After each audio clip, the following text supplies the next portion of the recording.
If you shall chance, Camillo, to visit Bohemia on the like occasion whereon my services are now on foot, you shall see, as I have said, great difference betwixt our Bohemia and your Sicilia. I think this coming summer, the King of Sicilia means to pay Bohemia the visitation which he justly owes him. Wherein our entertainment shall shame us, we will be justified in our loves. For indeed... Don't beseech you. Verily, I speak it in the freedom of my knowledge. We cannot, with such magnificence, in so rare, I know not what to say. We will give you sleepy drinks, that your senses, unintelligent of our insufficience, may, though they cannot praise us, as little accuse us. You pay a great deal too dear for what's given, freely. Believe me, I speak as my understanding instructs me, and as mine honesty puts it to utterance. Sicilia cannot show himself overkind to Bohemia.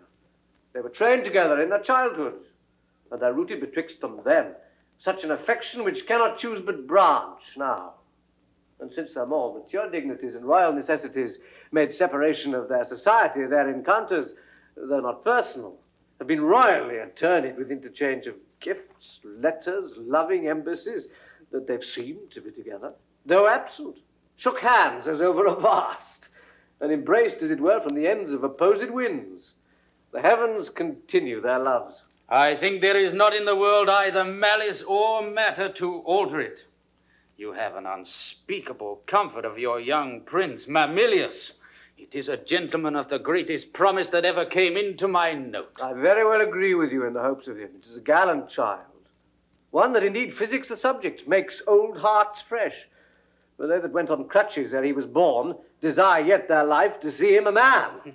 Would they else be content to die? Oh, yes, if there were no other excuse why they should desire to live. If the king had no son, they would desire to live on crutches till he had one.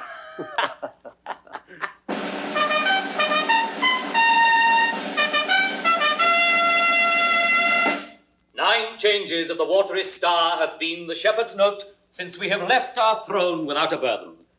Time as long again would be filled up, my brother, with our thanks. And yet we should, for perpetuity, go hence in debt.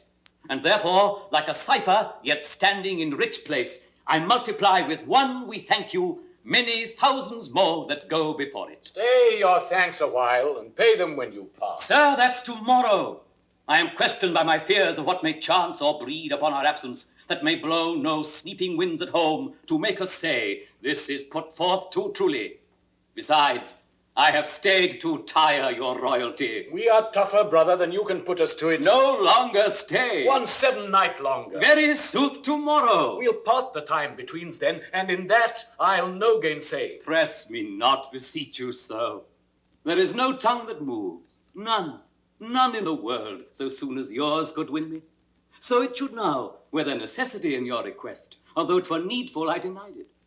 My affairs do even drag me homeward, which to hinder were in your love a whip to me. My stay to you a charge and trouble, to save both. Farewell, our brother. Tongue-tied, our queen, speak you. I had thought, sir, to have held my peace until you had drawn oaths from him not to stay. You, sir, charge him too coldly. Tell him you are sure all in Bohemia's well. This satisfaction the bygone day proclaimed. Say this to him, he's beat from his best ward. Well said, Hermione. To tell he longs to see his son were strong. But let him say so then, and let him go. But let him swear so, and he shall not stay. We'll thwack him hence with distaffs. Yet of your royal presence I'll adventure the borrow of a week. When of Bohemia you take my lord, I'll give him my commission to let him there a month behind the jest prefixed was parting. Yet good deed, Leontes. I love thee not a jar of the clock behind. What lady she her lord? You'll stay? No, madam. Nay, but you will. I may not, verily. Verily. You put me off with limber vows, but I, though you would seek to unsphere the stars with oaths, should yet say, sir, no going. Verily you shall not go. A lady's verily is as potent as a lord's. Will you go yet? Force me to keep you as a prisoner, not like a guest, so you shall pay your fees when you depart and save your thanks. How say you, my prisoner or my guest? By your dread, verily, one of them you shall be. Your guest, then, madam. To be your prisoner should import offending, which is for me less easy to commit than you to punish. Not your jailer, then, but your kind hostess. Come, I'll question you of my lord's tricks and yours when you were boys. You were pretty lordlings then? We were, fair queen, two lads that thought there was no more behind, but such a day tomorrow as today, and to be boy eternal. Was not my lord the very wag of the two? We were as twinned lambs that did frisk in the sun and bleat the one at the other. What we changed was innocence for innocence. We knew not the doctrine of ill-doing, nor dreamed that any did. Had we pursued that life, and our weak spirits ne'er been higher reared with stronger blood, we should have answered heaven boldly, not guilty. The imposition cleared hereditary ours. By this we gather you have tripped since. Oh, my most sacred lady, temptations have since then been born to us. For in those unfled days was my wife a girl. Your precious self had then not crossed the eyes of my young playfellow. Grace to boot. Of this make no conclusion, lest you say your queen and I are devils. Yet go on. The offences we have made you do well answer. If you first sinned with us, and that with us you did continue fault, and that you slipped not with any but with us. Is he won yet? He'll stay, my lord. At my request he would not. Hermione, my dearest, thou never spokest to better purpose. Never? Never but once. What have I twice said well? When was before? I prithee tell me. Crams with praise, and makes us fat as tame things. One good deed, dying tongueless, slaughters 1,000 waiting upon that. Our praises are our wages. You may ride with one soft kiss 1,000 furlongs, ere with spur we heat an acre. But to the goal, my last good deed was to entreat his stay. What was my first? It has an elder sister, or I mistake you. Oh, would her name were Grace. But once before I spoke to the purpose. When? Nay, let me have thy long. Why, that was when 3 crabbed months had soured themselves to death, and I could make thee open thy white hand and clap thyself my love. Then didst thou utter, I am yours forever. 'Tis grace indeed. Why, lo you now, I have spoke to the purpose twice. The one forever earned a royal husband, the other for some while a friend. Too hot, too hot. To mingle friendship far is mingling bloods. I have tremor cordis on me. My heart dances, but not for joy, not joy. This entertainment may a free face put on, derive a liberty from heartiness, from bounty, fertile bosom, and will become the agent, to may I grant, but to be paddling palms, and pinching fingers as now they are, and making practiced smiles as in a looking glass, and then to sigh as 'twere the more to the dear. Oh, that is entertainment my bosom likes not, nor my brows. Mamilius, art thou my boy? Aye, my good lord. Yes. Why, that's my boarcock. What, has smutched thy nose? They say it is a copy out of mine. Come, captain, we must be neat. Not neat, but cleanly, captain. And yet the steer, the heifer, and the calf are all called neat. Still virginaling upon his palm. How now, you wanton calf. Art thou my calf? Yes, if you will, my lord. Thou want'st a rough passion, the shoots that I have to be full like me. Yet they say we are almost as like as eggs. Women say so, that will say anything, but were they false as o'er dyed blacks, as wind, as waters, false as dice are to be wished by one that fixes no bourne twixt his and mine, yet were it true to say this boy were like me. Come, Sir Page, look on me with your welkin eye. Sweet villain, most dearest, my collop, can thy dam may it be affection, thy intention stabs the centre. Thou dost make possible things not so held, communicatest with dreams. How can this be? With what's unreal thou coactive art and fellowst nothing, then 'tis very credence thou mayst co-join with something, and thou dost. and that beyond commission, and I find it, and that to the infection of my brains, and hardening of my brows. What means Cecilia? Something seems unsettled. How, my lord? What cheer? How is't with you, best brother? You look as if you held a brow of much distraction. Are you moved, my lord? No, in good earnest. How sometimes nature will betray its folly, its tenderness, and make itself a pastime to harder bosoms. Looking on the lines of my boy's face, methoughts I did recoil 23 years, and saw myself unbreeched in my green velvet coat, my dagger muzzled, lest it should bite its master, and so prove as ornaments oft do too dangerous. How like, methought, I then was to this colonel, this squash, this gentleman. Mine honest friend, will you take eggs for money? No, my lord, I'll fight. You will? Why, happy man be's dole. My brother, are you so fond of your young prince as we do seem to be of ours? If at home, sir, he's all my exercise, my mirth, my matter. Now my sworn friend, and then mine enemy. My parasite, my soldier, statesman all. He makes a July's day short as December, and with his varying childness cures in me thoughts that would thick my blood. So stands this squire officed with me. We two will walk, my lord, and leave you to your graver steps. Hermione, how thou lovest us, show in our brothers welcome. Let what is dear in Sicily be cheap, next to thyself and my young rover. He's a parent to my heart. If you would seek us, we are yours at the garden. Shall's attend you there? To your own bents dispose you. You'll be found, be you beneath the sky. I am angling now, though you perceive me not how I give line. Go to. How she holds up the neb, the bill to him, and arms her with the boldness of a wife to her allowing husband. Gone already, inch thick, knee deep, o'er head and ears a forked one. Go play, boy, play. Thy mother plays, and I play too, but so disgraced a part whose issue will hiss me to my grave. Contempt and clamour will be my knell. Go play, boy, play. There have been, or I am much deceived, cuckolds ere now, and many a man there is even at this present now, whiles I speak this, holds his wife by the arm, and little thinks she has been sluiced in's absence, and his pond fished by his next neighbour, by Sir Smile, his neighbour. Nay, there's comfort in't, whilst other men have gates, and those gates opened as mine against their will. Should all despair that have revolted wives, the 10th of mankind would hang themselves.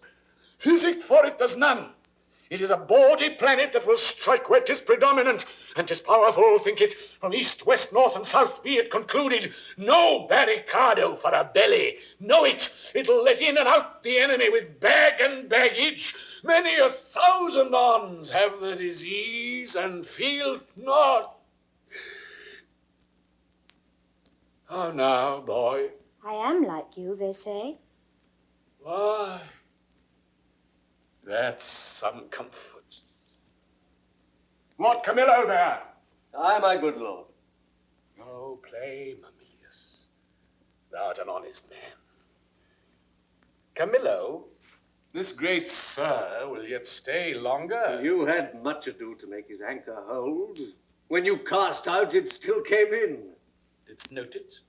He would not stay at your petitions, made his business more material. Didst perceive it? They're here with me already, whispering, rounding, Sicilia is a so forth. 'Tis far gone when I shall gust it last. How came Camillo that he did stay? At the good queen's entreaty. At the queen's, be it. Good should be pertinent. But so it is not. Was this taken by any understanding pate but thine? For thy conceit is soaking, will draw in more than the common blocks. Not noted is't, but of the finer natures, by some severals of headpiece extraordinary. Lower messes, perchance, are to this business purblind, say. Business, my lord. I think most understand Bohemia stays here longer. stays here longer. Aye, but why? To satisfy your highness and the entreaties of our most gracious mistress. Satisfy the entreaties of your mistress. Satisfy. Let that suffice. I've trusted thee, Camillo, with all the nearest things to my heart. As well my chamber councils, wherein priests like thou hast cleansed my bosom. I from thee departed, thy penitent reformed. But we have been deceived in thy integrity, deceived in that which seems so. Be it forbid, my lord. To bide upon, thou art not honest, or if thou inclinest that way, thou art a coward, which hocks his honesty behind, restraining from course required, or else thou must be counted a servant grafted in my serious trust, and therein negligent, or else a fool that seest a game played home, the rich stake drawn, and takest it all for jest. My gracious lord, I may be negligent, foolish, and fearful. In every one of these no man is free, but that his negligence, his folly, fear, among the infinite doings of the world, sometime puts forth. In your affairs, my lord, if ever I were wilful negligent, it was my folly. If industriously I played the fool, it was my negligence, not weighing well the end. If ever fearful to do a thing, where I the issue doubted, whereof the execution did cry out against the non-performance, 'twas a fear which oft infects the wisest. These, my lord, are such allowed infirmities that honesty is never free of. But beseech your grace, be plainer with me. Let me know my trespass by its own visage. If I then deny it, 'tis none of mine. Have you not seen Camillo? But that's past doubt, you have. Or your eyeglass is thicker than a cuckold's horn.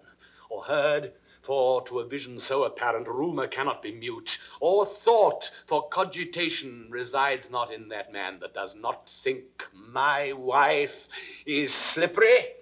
If thou wilt confess, or else be impudently negative to have nor eyes, nor ears, nor thoughts, then say my wife's a hobby horse, deserves a name as rank as any flax wench that puts to it before her troth plight. Say it and justify it. I would not be a stander by to hear my sovereign mistress clouded so, without my present vengeance taken.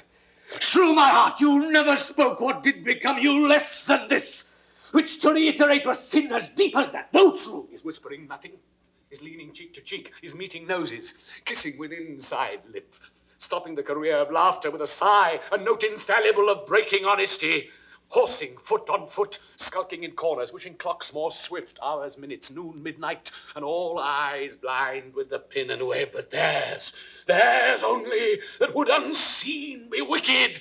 Is this nothing? Why then the world and all that in 'tis nothing. The covering sky is nothing. Bohemia nothing. My wife is nothing.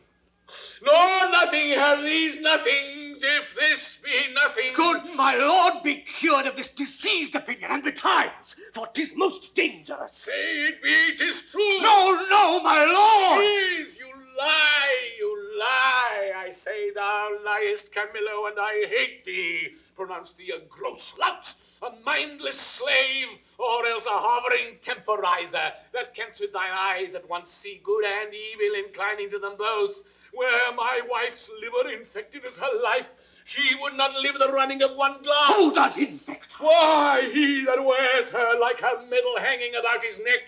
Bohemia! Oh, if I had servants true about me, that bare eyes to see alike mine honour as their profits, their own particular thrifts, they would do that which should undo more doing. Aye, and thou, his cupbearer, whom I from meaner form have benched and reared to worship, who mayst see plainly as heaven sees earth and earth sees heaven how I am gold, mightst bespice a cup to give mine enemy a lasting wink, which draught to me were cordial. My lord, I could do this, and that with no rash potion, but with a lingering dram that should not work maliciously like poison. But I cannot believe this crack to be in my dread mistress, so sovereignly being honorable, to have loved... Make that thy question and go rot. Dost think I am so muddy, so unsettled to appoint myself in this vexation? Sully the purity and whiteness of my sheets, which to preserve is sleep, which being spotted is goads, thorns, nettles, tails of wasps. Give scandal to the blood of the prince, my son, whom I do think is mine, and love as mine, without right moving to it, would I do this? Could man so blench? I must believe you, sir. I do. And will fetch off Bohemia fort. Provided that when he's removed, your highness will take again your queen as yours at first, even for your son's sake, and thereby forestalling the injury of tongues in courts and kingdoms known and allied to yours. Thou dost advise me, even so as I mine own course have set down. I'll give no blemish to her honor, none. My lord, go then, and with a countenance as clear as friendship wears at feasts, keep with Bohemia, and with your queen. I am his cupbearer. If from me he have wholesome beverage, account me not your servant. This is all. Do it, and thou hast the one half of my heart. Do it not, thou splitst thine own. I'll do it, my lord. I will seem friendly, as thou hast advised me. Oh, miserable lady. But for me, what case stand I in?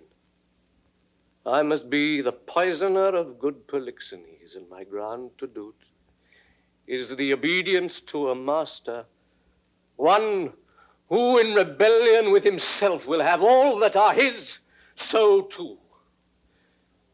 To do this deed, promotion follows. If I could find example of thousands that had struck anointed kings and flourished after, I'd not do it. But since nor brass, nor stone, nor parchment bears not one, let villainy itself forswear it. I must forsake the court. To do it or no is certain to me a breakneck. Happy star, now. Here comes Bohemia. This is strange. Methinks my favor here begins to warp, not speak. Good day, Camillo. Hail, most royal sir. What is the news in the court? None rare, my lord. The king hath on him such a countenance as he had lost some province, and a region loved as he loves himself. Even now I met him with customary compliment, when he, wafting his eyes to the contrary, and falling a lip of much contempt, speeds from me, and so leaves me to consider what is breeding that changes thus his manners. I dare not know, my lord. How? Dare not? Do not? Do you know and dare not?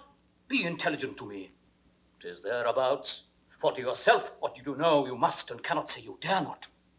Good Camillo, your changed complexions are to me a mirror, which shows me mine change too. For I must be a party in this alteration, finding myself thus altered with. There is a sickness which puts some of us in distemper.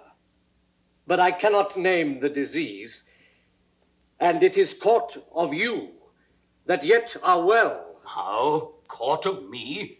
Make me not sighted like the basilisk. I have looked on thousands who have sped the better by my regard, but killed none so. Camillo, as you are certainly a gentleman, thereto clerk-like experienced, which no less adorns our gentry than our parents' noble names, in whose success we are gentle. I beseech you, if you know aught which does behove my knowledge thereof to be informed, imprisoned not in ignorant concealment. I may not answer. A sickness caught of me, and yet I well? I must be answered. Dost thou hear, Camillo? I conjure thee, by all the parts of man which honour does acknowledge, whereof the least is not this suit of mine, that thou declare what incidency thou dost guess of harm is creeping toward me, how far off, how near, which way to be prevented, if to be, if not, how best to bear it. Sir, I will tell you, since I am charged in honour and by him that I think honourable.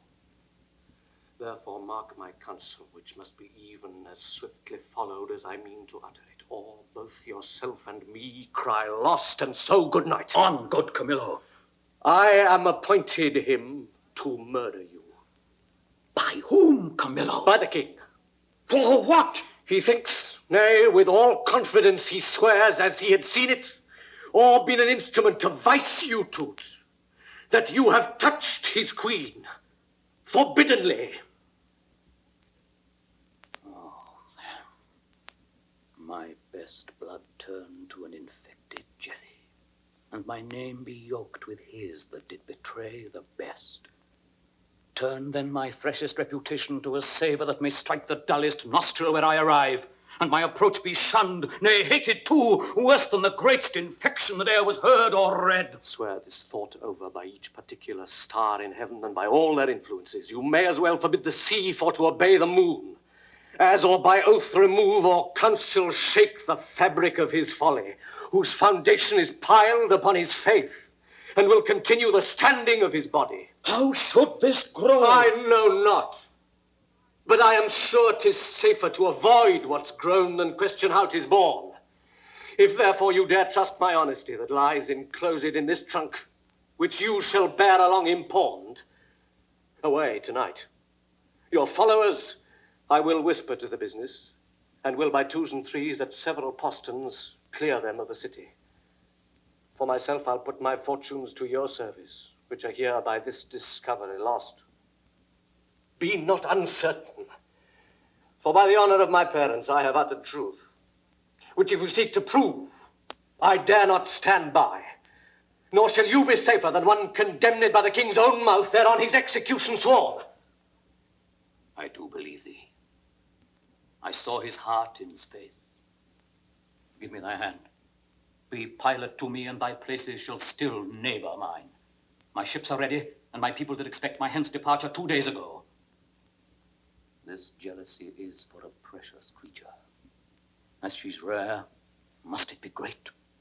And as his person's mighty, must it be violent? And as he does conceive he is dishonoured by a man which ever professed to him, why his revenges must in that be made more bitter. Fear o'ershades me. Good expedition be my friend, and comfort the gracious queen. Part of his theme, but nothing of his ill-ta'en suspicion. Come, Camillo, I will respect thee as a father if thou bear'st my life off hence. Let us avoid. It is in mine authority to command the keys of all the posterns. Please your highness to take the urgent hour. Come, sir, away.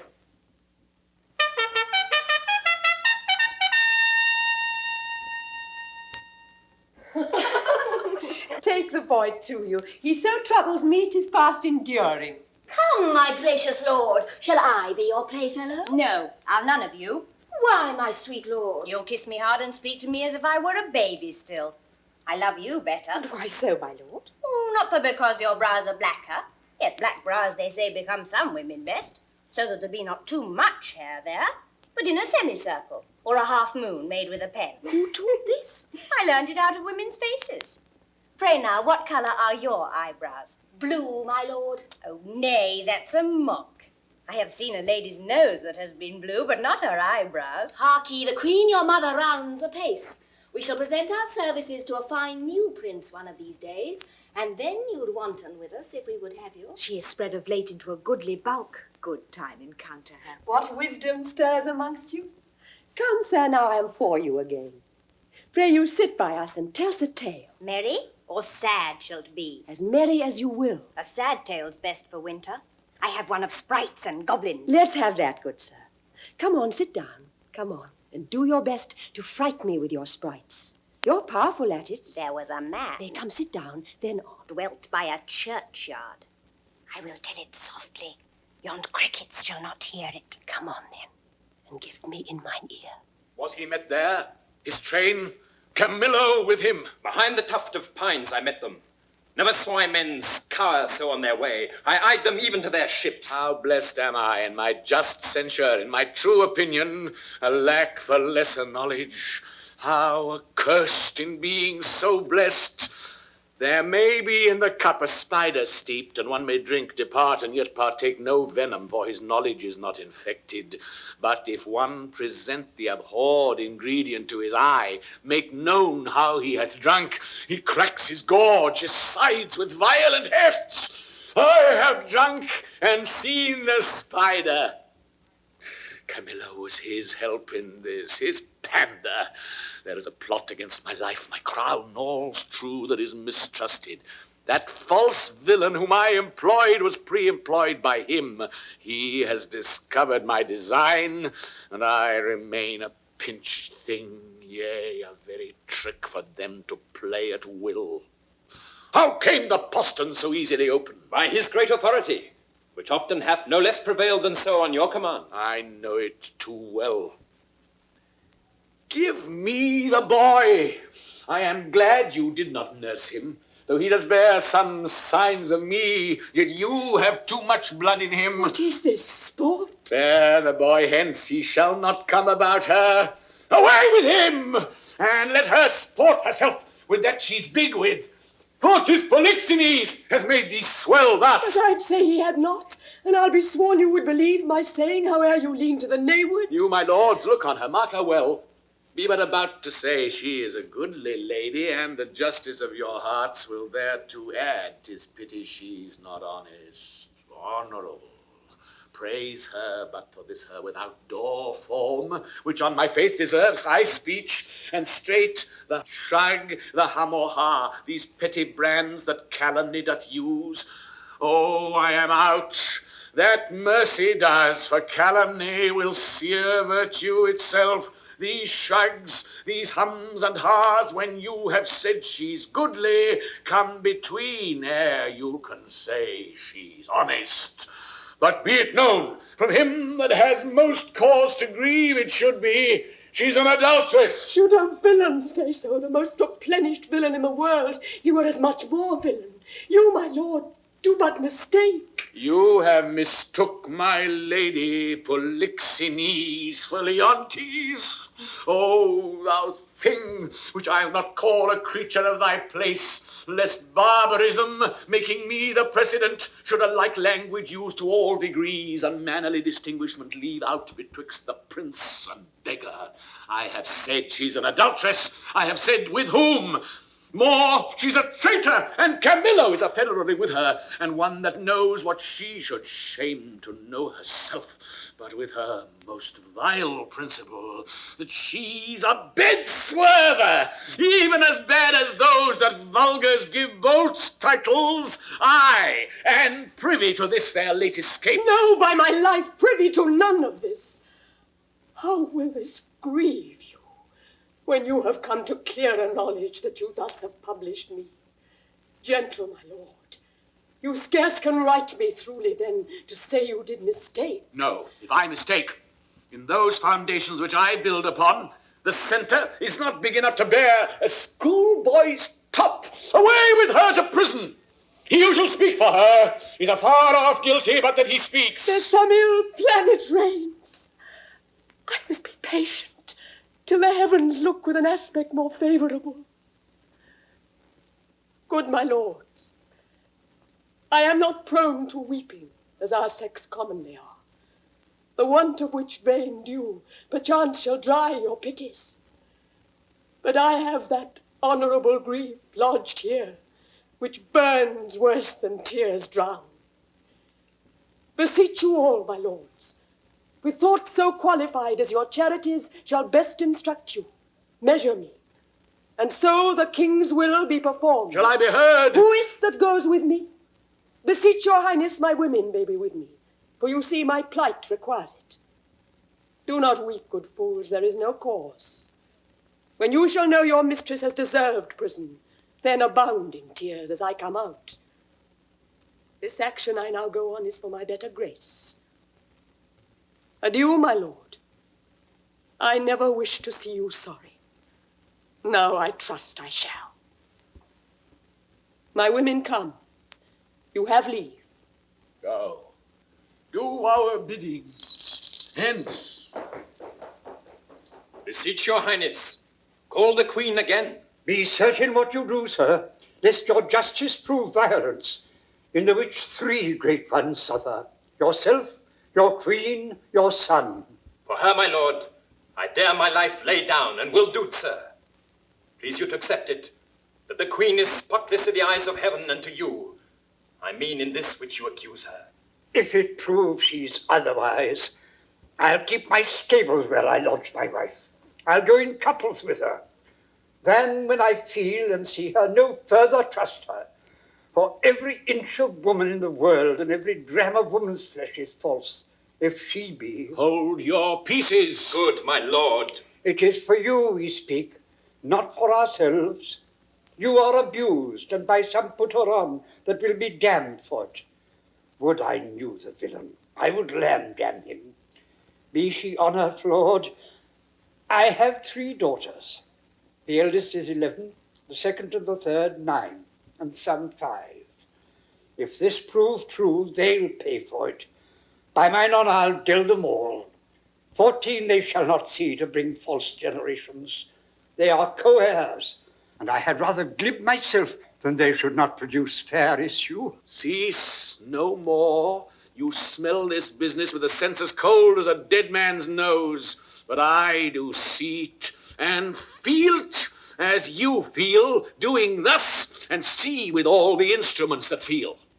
If it be so, we need no grave to bury honesty. There's not a grain of it, the face to sweeten up the whole dungy earth. What? Lack I credits? I had rather you did lack than I, my lord, upon this ground. And more it would content me to have her honour true than your suspicion. Be blamed for it how you might. Why, what need we commune with you of this, but rather follow our forceful instigation? Our prerogative calls not your counsels, but our natural goodness imparts this, which if you, or stupefied, or seeming so in skill, cannot or will not relish a truth like us, inform yourselves we need no more of your advice. The matter, the loss, the gain, the ordering on't is all properly ours. And I wish, my liege, you had only in your silent judgment tried it, without more overture. How could that be? Either thou art most ignorant by age, or thou wert born a fool. Camillo's flight added to their familiarity, which was as gross as ever touched conjecture, that lacked sight only, naught for approbation, but only seeing all other circumstances made up to the deed, doth push on this proceeding. Yet, for a greater confirmation, for in an act of this importance 'twere most piteous to be wild, I have dispatched in post to sacred Delphos, to Apollo's temple, Cleomenes and Dion, whom you know of stopped sufficiency. Now, from the oracle they will bring all whose spiritual counsel shall stop or spur me. Have I done well? Well done, my lord. Though I am satisfied and need no more than what I know, yet shall the oracle give rest to the minds of others, such as he whose ignorant credulity will not come up to the truth. So have we thought it good from our free person she should be confined, lest that the treachery of the 2 fled hence be left her to perform. Come, follow us. We are to speak in public, for this business will raise us all. To laughter, as I take it, if the good truth were known.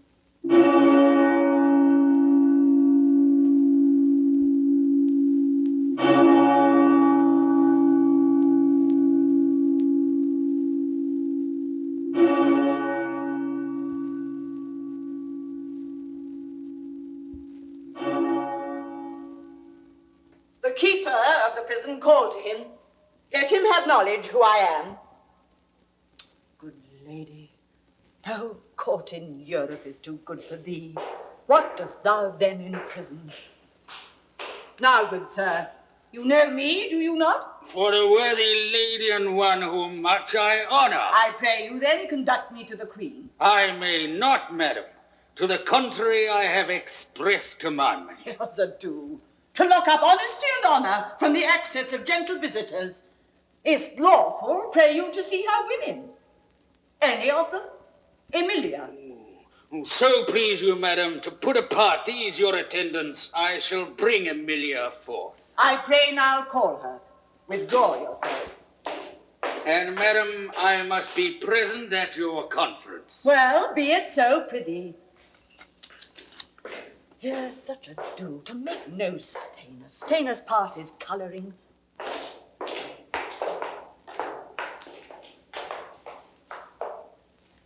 Good gentlewoman, how fares our gracious lady? As well as one so great and so forlorn may hold together, on her frights and griefs, which never tender lady hath borne greater, she is something before her time delivered. A boy? A daughter, a goodly babe, lusty and like to live. The queen receives much comfort in't, says, my poor prisoner, I am innocent as you. I dare be sworn. These dangerous, unsafe lunes of the king beshrew them. He must be told on't, and he shall. The office becomes a woman best. I'll take it upon me. If I prove honey-mouthed, let my tongue blister, and never to my red-looked anger be the trumpet any more. Pray you, Emilia, commend my best obedience to the queen. If she dares trust me with her little babe, I'll show it the king, and undertake to be her advocate to the loudest. We do not know how he may soften at the sight of the child. The silence often of pure innocence persuades when speaking fails. Most worthy madam, your honour and your goodness is so evident that your free understanding cannot miss a thriving issue. There's no lady living so meet for this great errand. Please your ladyship to visit the next room. I'll presently acquaint the queen of your most noble offer, who but today hammered of this design, but durst not tempt a minister of honour, lest she should be denied. Tell her, Emilia, I'll use that tongue I have. If wit flow front, as boldness from my bosom, let it not be doubted I shall do good. Now be you blessed for it. I'll to the queen. Please you, come something nearer. Madam, if 't please the queen to send the babe, I know not what I shall incur to pass it, having no warrant. You need not fear it, sir. The child was prisoner to the womb, and is by law and process of great nature thence freed and enfranchised. Not a party to the anger of the king, nor guilty of, if any be, the trespass of the queen. I do believe it. Do not you fear. Upon mine honour, I will stand twixt you and danger.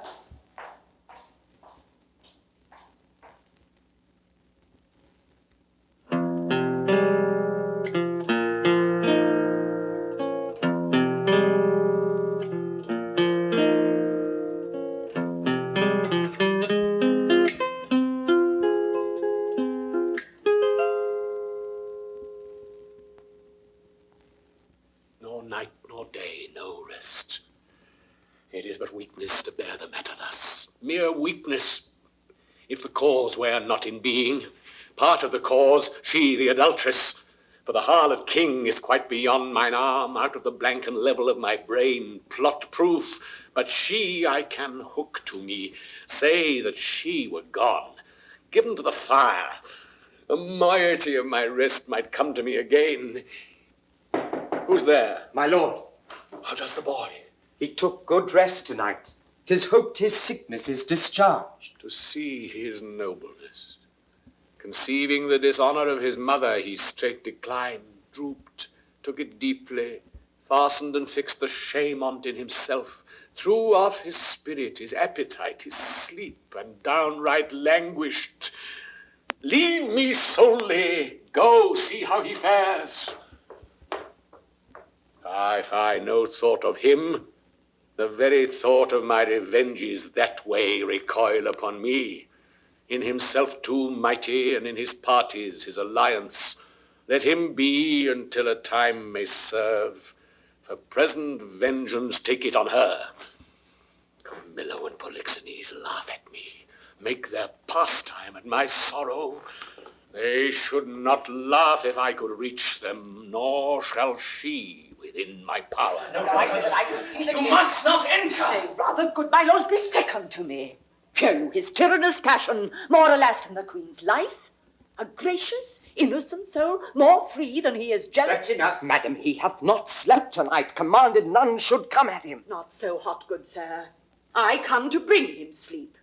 'Tis such as you that creep like shadows by him, and do sigh at each his needless heavings, such as you nourish the cause of his awaking. I, to come with words as medicinal as true, honest as either, to purge him of that humour that presses him from sleep. What noise there, ho? No noise, my lord, but needful conference about some gossips for your highness. How? Away with that audacious lady. Antigonus, I charge thee that she should not come about me. I knew she would. I told her so, my lord. On your displeasure's peril and on mine, she should not visit you. What, canst not rule her? From all dishonesty he can. In this, unless he take the course that you have done, commit me for committing honour. Trust it, he shall not rule me. Allow you now, you hear. When she will take the rein, I let her run.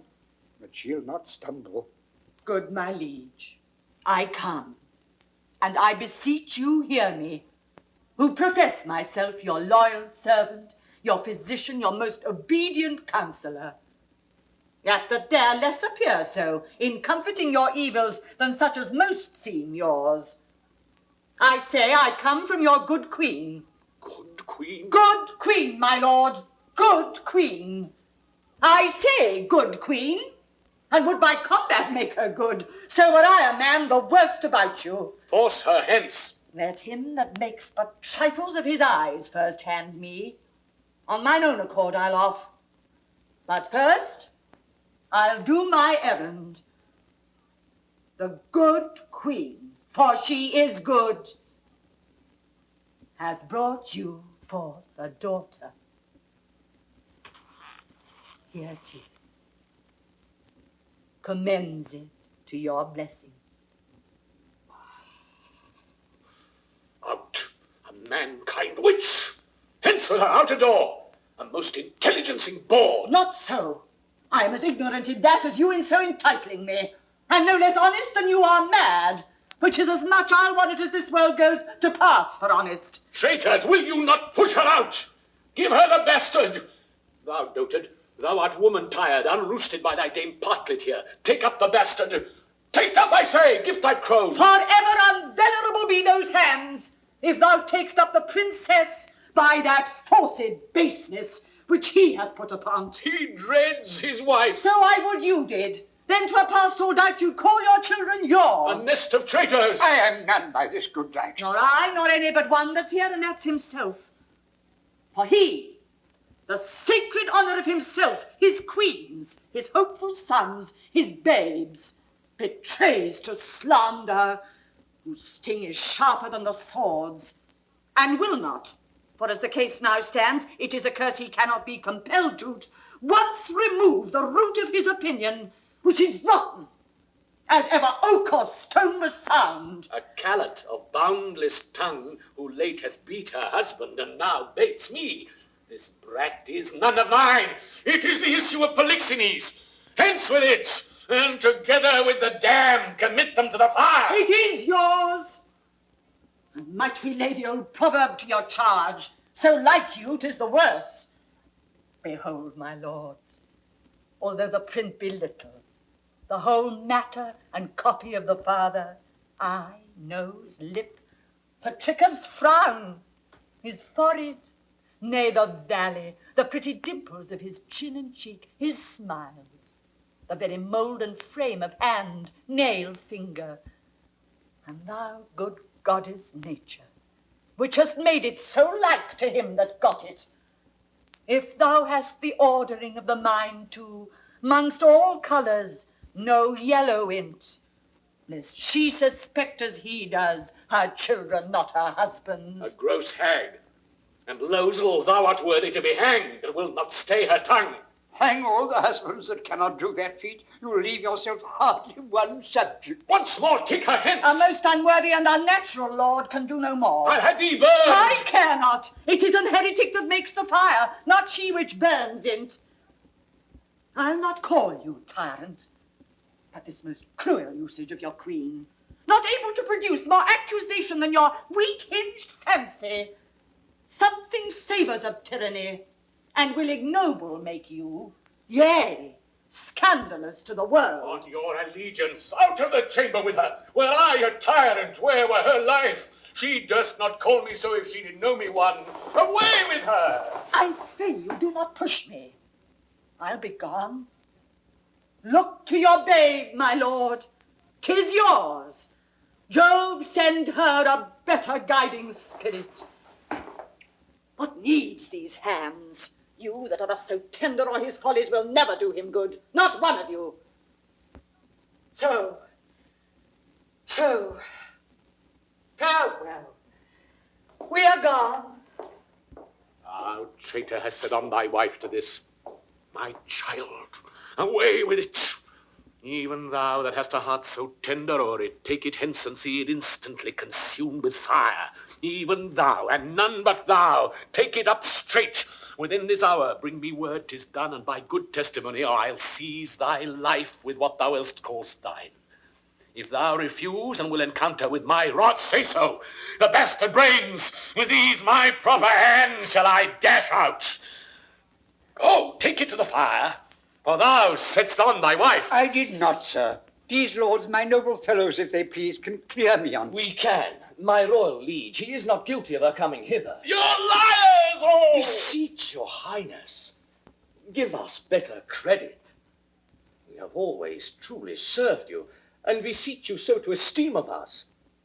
And on our knees we beg, as recompense of our dear services, past and to come, that you do change this purpose, which being so horrible, so bloody, must lead on to some foul issue. We all kneel. I am a feather for each wind that blows. Shall I live on to see this bastard kneel and call me father? Better burn it now than curse it then. But be it, let it live. It shall not neither. You, sir, come you hither. You that have been so tenderly officious with Lady Marjorie, your middiff there, to save this bastard's life, for 'tis a bastard as sure as this beard's grey. What will you adventure to save this brat's life? Anything, my lord, that my ability may undergo and nobleness impose. At least thus much. I'll pawn the little blood which I have left to save the innocent. Anything possible. It shall be possible. Swear by this sword thou wilt perform my bidding. I will, my lord. Mark and perform it, seest thou. For the fail of any appointing shall not only be death to thyself, but to thy lewd-tongued wife, whom for this time we pardon. We enjoin thee, as thou art liegeman to us, that thou carry this female bastard hence, and that thou bear it to some remote and desert place quite out of our dominions, and that there thou leave it without more mercy to its own protection and favour of the climate. As by strange fortune it came to us, I do in justice charge thee on thy soul's peril and thy body's torture, that thou commend it strangely to some place where chance may nurse or end it. Take it up. I swear to do this, though a present death had been more merciful. Come on, poor baby. Some powerful spirit instruct the kites and ravens to be thy nurses. Wolves and bears, they say, casting their savageness aside, have done like offices of pity. Sir, be prosperous in more than this deed doth require, and blessing against this cruelty fight on thy side. Poor thing, condemned to loss. No, I'll not rear another's issue. Please your highness, posts from those you sent to the oracle are come an hour since. Cleomenes and Dion, being well arrived from Delphos, are both landed, hasting to the court. So please you, so their speed hath been beyond account. 23 days they have been absent. 'Tis good speed. Foretells the great Apollo suddenly will have the truth of this appear.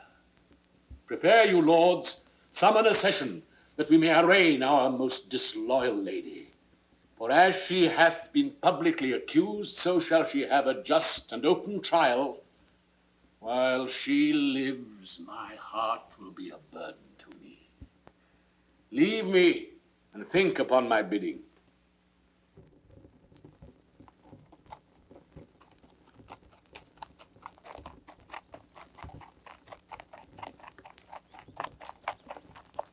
The climate's delicate, the air most sweet, fertile the isle, The temple, much surpassing the common praise it bears. I shall report, for most it caught me, the celestial habits, methinks I so should term them, and the reverence of the grave wearers.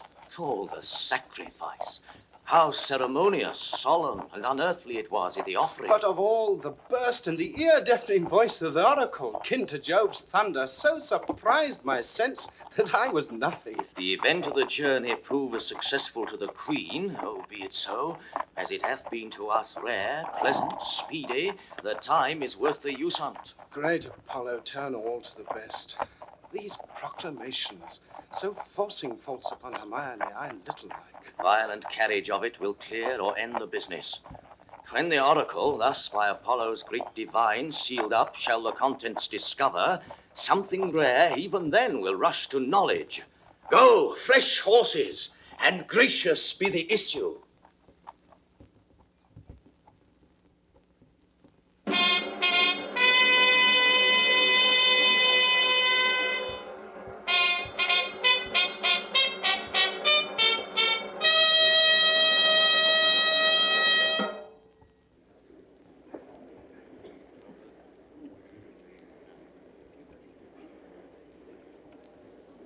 This session, to our great grief we pronounce, even pushes against our hearts. The party tried, the daughter of a king, our wife, and one of us too much beloved.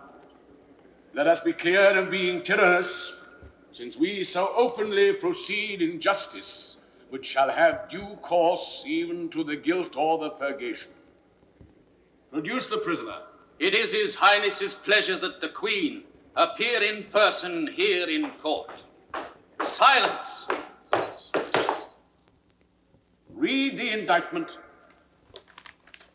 Hermione, Queen to the worthy Leontes, King of Sicilia, thou art here accused and arraigned of high treason, in committing adultery with Polixenes, King of Bohemia, and conspiring with Camillo to take away the life of our sovereign lord the King, thy royal husband. The pretense whereof being by circumstances partly laid open, thou, Hermione, contrary to the faith and allegiance of a true subject, did counsel and aid them for their better safety to fly away by night. Since what I am to say must be but that which contradicts my accusation, and the testimony on my part no other but what comes from myself, it shall scarce boot me to say, not guilty. Mine integrity being counted falsehood, shall, as I express it, be so received. But thus, if powers divine behold our human actions, as they do, I doubt not then, but innocence shall make false accusation blush, and tyranny tremble at patience. You, my lord, best know, who least will seem to do so. My past life hath been as continent, as chaste, as true, as I am now unhappy, which is more than history can pattern, though devised and played to take spectators. For behold me, a fellow of the royal bed, which owe a moiety of the throne, a great king's daughter, the mother to a hopeful prince, here standing to prate and talk for life and honor, for who please to come and hear. For life, I prize it as I weigh grief, which I would spare. For honor, 'tis a derivative from me to mine, and only that I stand for. I appeal to your own conscience, sir. Before Polixenes came to your court, how I was in your grace, how merited to be so. Since he came, with what encounter so uncurrent I have strained to appear thus. If one jot beyond the bound of honor, or in act or will that way inclining, hardened be the hearts of all that hear me, and my nearest of kin cry, fie upon my grave. I ne'er heard yet that any of these bolder vices wanted less impudence to gainsay what they did than to perform it first. That's true enough, though 'tis a saying, sir, not due to me. You will not own it. More than mistress of which comes to me in name of fault, I must not at all acknowledge. For Polixenes, with whom I am accused, I do confess I loved him, as in honor he required, with such a kind of love as might become a lady like me, with a love even such, so and no other as yourself commanded, which not to have done, I think had been in me both disobedience and ingratitude, to you and toward your friend, whose love had spoke ever since it could speak, from an infant freely, that it was yours. Now for conspiracy. I know not how it tastes, though it be dished for me to try how. All I know of it is that Camillo was an honest man, and why he left your court the gods themselves, wotting no more than I, are ignorant. You knew of his departure, as you know what you have undertaken to do in his absence. Sir, you speak a language that I understand not. My life stands in the level of your dreams, which I lay down. Your actions are my dreams. You had a bastard by Polixenes, and I but dreamed it. As you were past all shame, those of your fact are so past all truth, which to deny concerns more than avails. For as the brat hath been cast out, like to itself, no father owning it, which is indeed more criminal in thee than it, so thou shalt feel our justice, in whose easiest passage look for no less than death. Sir, spare your threats. The bug which you would fright me with, I seek. To me can life be no commodity. The crown and comfort of my life, your favor, I do give lost, for I do feel it gone, but know not how it went. My second joy, and first fruits of my body, from his presence I am barred, like one infectious. My third comfort, starred most unluckily, is from my breast, the innocent milk in its most innocent mouth, haled out to murder.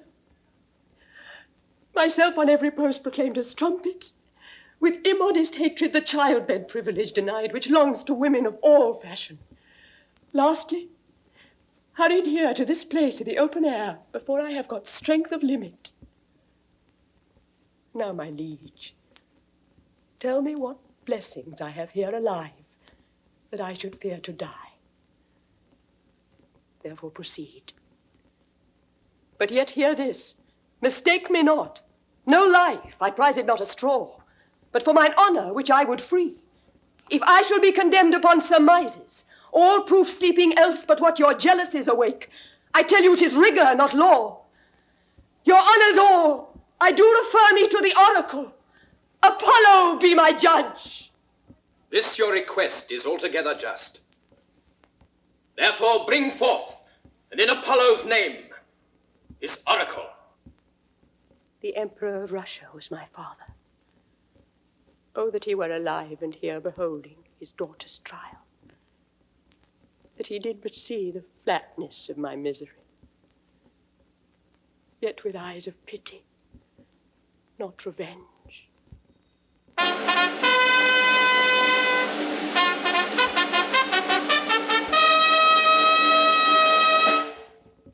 You here shall swear upon this sword of justice that you, Cleomenes and Dion, have been both at Delphos, and from thence have brought this sealed up oracle by the hand delivered of great Apollo's priest, and that since then you have not dared to break the holy seal, nor read the secrets in't. All this we swear. Break up the seals and read. Hermione is chaste, Polixenes blameless, Camillo a true subject, Leontes a jealous tyrant, his innocent babe truly begotten, and the king shall live without an heir, if that which is lost be not found. Now blessed be the great Apollo! Praise! Hast thou read truth?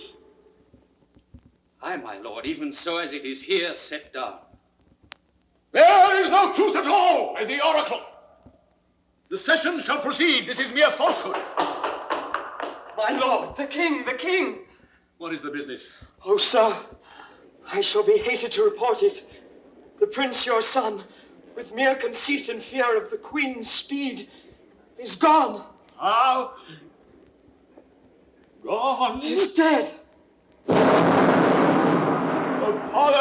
angry, and the heavens themselves do strike at my injustice. How now there? This news is mortal to the queen. Look down and see what death is doing. Take her hence. Her heart is but overcharged. She will recover. I have too much believed mine own suspicion. Beseech you tenderly apply to her some remedies for life. Apollo, pardon my great profaneness against thine oracle. I'll reconcile me to Polixenes, new my queen.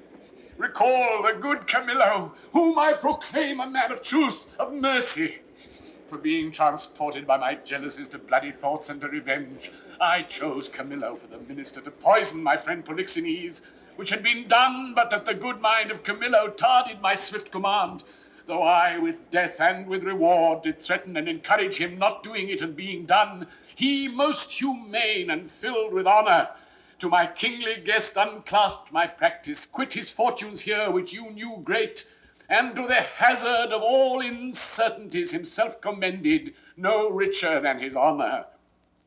How he glisters through my rust, and how his piety does my deeds make the blacker. Woe the while! Oh, cut my lace, lest my heart cracking it break too. What fit is this, good lady? What studied torments tyrant hast for me?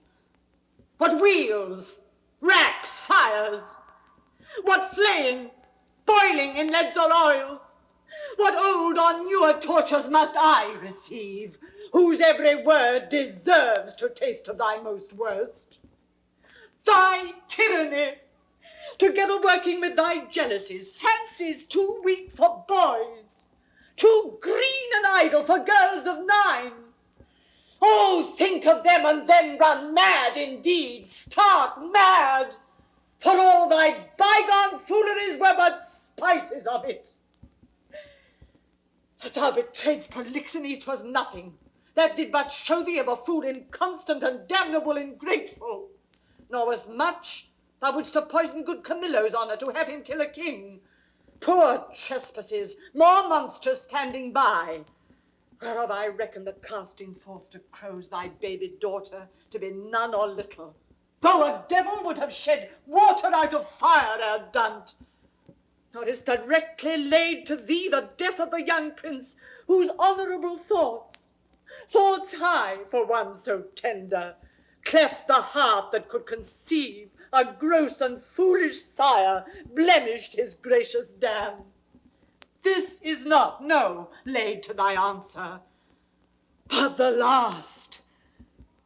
O lords, when I have said, cry woe. The queen, the sweetest, dearest creatures, dead, and vengeance fought not dropped down yet. The higher powers forbid. I say she's dead, I'll swear it. If word or oath prevail not, go and see. If you can bring tincture or lustre to her lip, her eye, heat outwardly or breath within, I'll serve you as I would do the gods. But, oh, thou tyrant, do not repent these things, for they are heavier than all thy woes can stir. Therefore betake thee to nothing but despair. 1,000 knees, 10,000 years together, naked, fasting upon a barren mountain, and still winter in storm perpetual, could not move the gods to look that way thou wert. Go on, go on.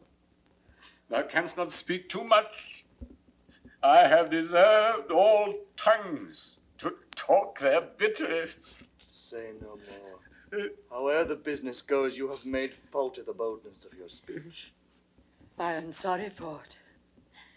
All faults I make, when I shall come to know them, I do repent. Alas, I have showed too much the rashness of a woman. He is touched to the noble heart. What's gone, And what's past help should be past grief. Do not receive affliction at my petition. I beseech you, rather let me be punished, that have minded you of what you should forget. Now, good my liege, sir, royal sir, forgive a foolish woman. The love I bore your queen, no fool again. I'll speak of her no more, nor of your children. I'll not remember you of my own lord, who is lost too. Take your patience to you, and I'll say nothing. Thou didst speak but well, when most the truth, which I receive much better than to be pitied of thee. Prithee bring me to the dead bodies of my queen and son. One grave shall be for both. Upon them shall the causes of their death appear unto our shame perpetual. Once a day I'll visit the chapel where they lie, and tears shed there shall be my recreation. So long as nature will bear up with this exercise, so long I daily vow to use it. Come and lead me to these sorrows.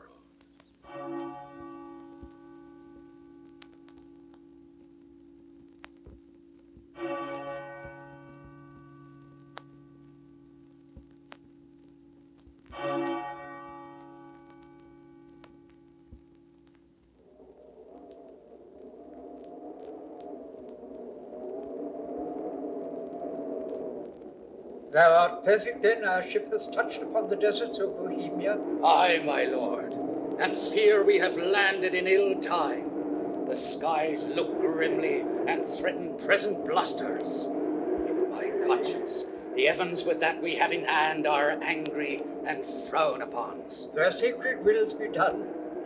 Go, get aboard, look to thy bark. I'll not be long before I call upon thee. Make your best haste, and go not too far the land. 'Tis like to be loud weather. Besides, this place is famous for the creatures of prey that keep upon it. Go thou away, I'll follow instantly. I'm glad at heart to be so rid of the business. Come, poor babe. I have heard, but not believed, the spirits of the dead may walk again. If such thing be, thy mother appeared to me last night. For ne'er was dream so like a wake. To me comes a creature, sometimes her head on one side, some another. I never saw a vessel like sorrow, so filled and so becoming. In pure white robes, like very sanctity, she did approach my cabin where I lay. Thrice bowed before me, and, gasping to begin some speech, her eyes became two spouts. The fury spent, anon did this break from her. Good Antigonus, since fate against thy better disposition hath made thy person for the thrower out of my poor babe, according to thine oath, places remote enough are in Bohemia. There weep and leave it crying. And for the babe is counted lost forever. Perdita, I pray thee, call it. For this ungentle business put on thee by my lord, thou ne'er shalt see thy wife Paulina more. And so, with shrieks, she melted into air. Affrighted much, I did in time collect myself, and thought this was so, and no slumber. Dreams are toys, yet for this once, yea, superstitiously, I will be squared by this. I do believe Hermione hath suffered death, and that Apollo would, this being indeed the issue of King Polixenes, it should here be laid either for life or death upon the earth of its right father. Blossom, speed thee well. There lie, and there thy character. There these, which may, if fortune please, both breed thee pretty and still rest thine. The storm begins. Poor wretch, that for thy mother's fault art thus exposed to loss and what may follow. Weep I cannot, but my heart bleeds. And most accursed am I to be by oath enjoined to this. Farewell. The day frowns more and more. Thou'rt like to have a lullaby too rough. I never saw the heavens so dim by day. The savage clamor. Well may I get aboard. This is the chase. I am gone for them. I would there were no age between 10 and 3 and 20, or that youth would sleep out the rest. For there is nothing in the between but getting wenches with child, wronging the ancientry, stealing, fighting. Hark you now. Would any but these boiled brains of 19 and 2 and 20 hunt this weather? They have scared away 2 of my best sheep, which I fear the wolf will sooner find than the master. If anywhere I have 'em, 'tis by the seaside browsing of ivy. Good luck be thy will. What have we here? Mercy on us, a barn. Very pretty barn. A boy or child, I wonder. Oh, a pretty one. Oh, a very pretty one. Sure, some scape. Though I am not bookish, yet I can read waiting gentlewoman in the scape. This has been some stair work, some trunk work, some behind door work. And they were warmer that got this than the poor thing is here. Yeah, I'll take it up for pity, yet I'll tarry till my son come. He hallooed, but even now. Halloo! Halloo! What? So near. If thou'd see a thing to talk on when thou art dead and rotten, come hither. What ailest thou, man? I have seen 2 such sights by sea and by land. But I am not to say it is a sea, for it is now the sky. Betwixt the firmament and it, you cannot thrust a bodkin's point. My boy, how is it? Would you did but see how it chafes, how it rages, how it takes up the shore. But that's not to the point. Oh, the most piteous cry of the poor souls is sometimes to see 'em and not to see 'em. Now the ship bore in the moon with her mainmast, and anon swallowed with yeast and froth as you'd thrust a cork into a hogshead. And then for the land service to see how the bear tore out his shoulder bone.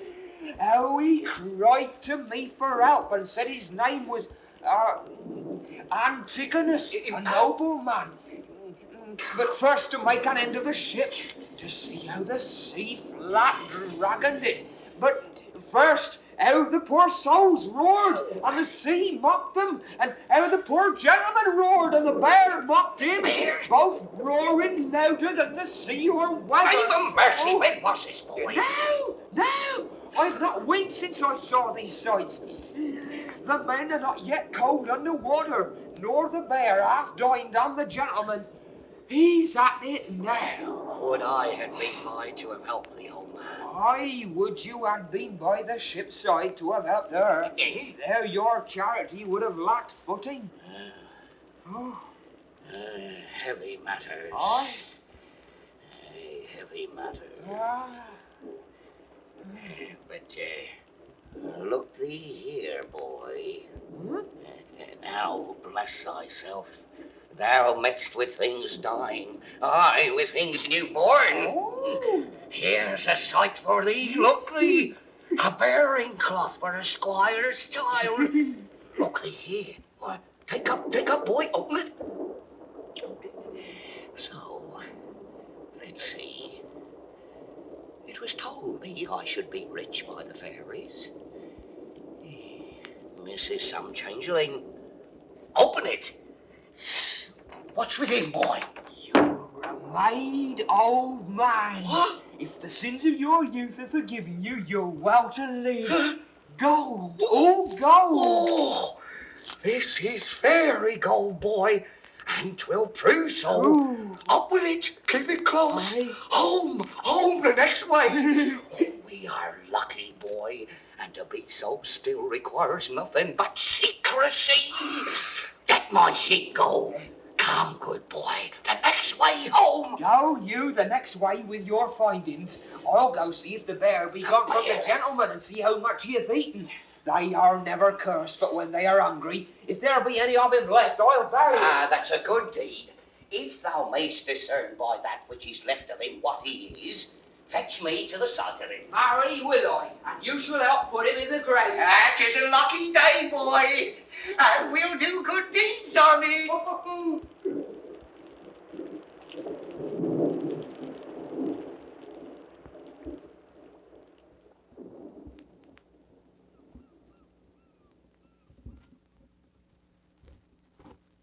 I, that please some, try all, both joy and terror of good and bad, that makes and unfolds error, now take upon me, in the name of time, to use my wings. Impute it not a crime to me or my swift passage, that I slide o'er 16 years, and leave the growth untried of that wide gap, since it is in my power to o'erthrow law, and in one self-born hour to plant and o'erwhelm custom. Let me pass, the same I am ere ancient's order was, or what is now received. I witness to the times that brought them in, so shall I do to the freshest things now reigning, and make stale the glistering of this present, as my tale now seems to it. Your patience this allowing, I turn my glass, and give my scene such growing as you had slept between. Leontes leaving, the effects of his fond jealousies so grieving that he shuts up himself, imagine me, gentle spectators, that I now may be in fair Bohemia, and remember well I mentioned a son of the king's, which Florizel I now name to you, and with speed so pace to speak of Perdita, now grown in grace equal with wondering. What of her ensues, I list not prophesy, but let time's news be known when 'tis brought forth. A shepherd's daughter, and what to her adheres, which follows after, is the argument of time. Of this allow, if ever you have spent time worse ere now. If never, yet that time himself doth say, he wishes earnestly you never may.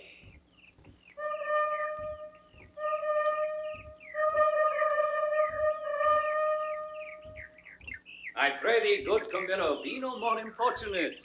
'Tis a sickness denying thee anything, a death to grant this. It is 15 years since I saw my country, although I have for the most part been aired abroad. I desire to lay my bones there.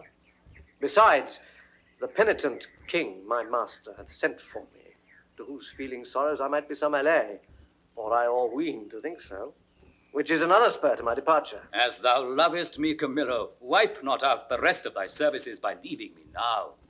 The need I have of thee, thine own goodness hath made. Better not to have had thee than thus to want thee.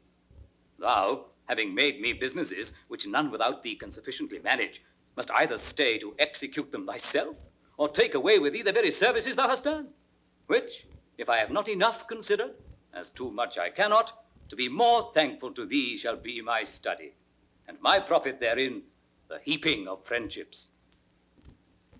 Of that fatal country, Sicilia, prithee speak no more, whose very naming punishes me with the remembrance of that penitent, as thou callest him, and reconciled king, my brother, whose loss of his most precious queen and children are even now to be afresh lamented. Say to me, when sawest thou the Prince Florizel, my son? Kings are no less unhappy, their issue not being gracious, than they are in losing them when they have approved their virtues. Sir, it's 3 days since I saw the prince. What his happier affairs may be are unknown to me. But I have, Miss Ingley noted he is of late much retired from court and is less frequent to his princely exercises than formerly he hath appeared. I have considered so much, Camillo, and with some care. So far that I have eyes under my service which look upon his removedness, from whom I have this intelligence, that he is seldom from the house of a most homely shepherd. A man, they say, that from very nothing and beyond the imagination of his neighbors is grown into an unspeakable estate. I have heard, sir, of such a man, who hath a daughter of most rare note. The report of her is extended more than can be thought to begin from such a cottage. That's likewise part of my intelligence. But I fear the angle that plucks our son thither. Thou shalt accompany us to the place, where we will, not appearing what we are, have some question with the shepherd, from whose simplicity I think it not uneasy to get the cause of my son's resort thither. Prithee, be my present partner in this business, and lay aside the thoughts of Cecilia. I willingly obey your command. My best Camillo, we must disguise ourselves.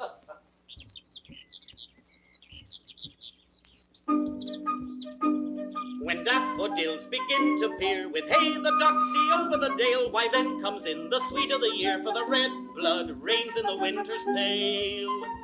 The white sheep bleaching on the hedge, with hey the sweet birds, oh how they sing, doth set my pugging tooth on edge, for a quart of ale is a dish for a king. The lark, the tirra-lirra chants, with hey, the thrush and the jay, are summer songs for me and my aunts, while we lie tumbling in the hay. I have served Prince Florizel, and in my time won 3 pile, but now I am out of service. But shall I go mourn for that, my dear? The pale moon shines by night, and when I wander here and there, I then do most go right. If tinkers may have leave to live and bear the sowskin budget, then my account I well may give, and in the stocks avouch it. My traffic is sheets, when the kite builds look to lesser linen. My father named me Autolycus, who being as I am, littered under Mercury, was likewise a snapper up of unconsidered trifles. With dye and drab I purchased this caparison, and my revenue is the silly cheat. Gallows a knocker too powerful on the highway. Beating and hanging are terrors to me. For the life to come, I sleep out the thought of it. A prize. A prize. Let me see. Every 11 weather tods, every tod yields pound and odd shilling, 1,500 shorn. What comes the wool to? If the spring hold, the cock's mine. Oh, I cannot do it without counters. Let me see. What am I to buy for our sheep shearing feast? 3 pound of sugar, 5 pound of currants, rice. What will this sister of mine do with rice? But my father hath made her mistress of the feast, and she lays it on.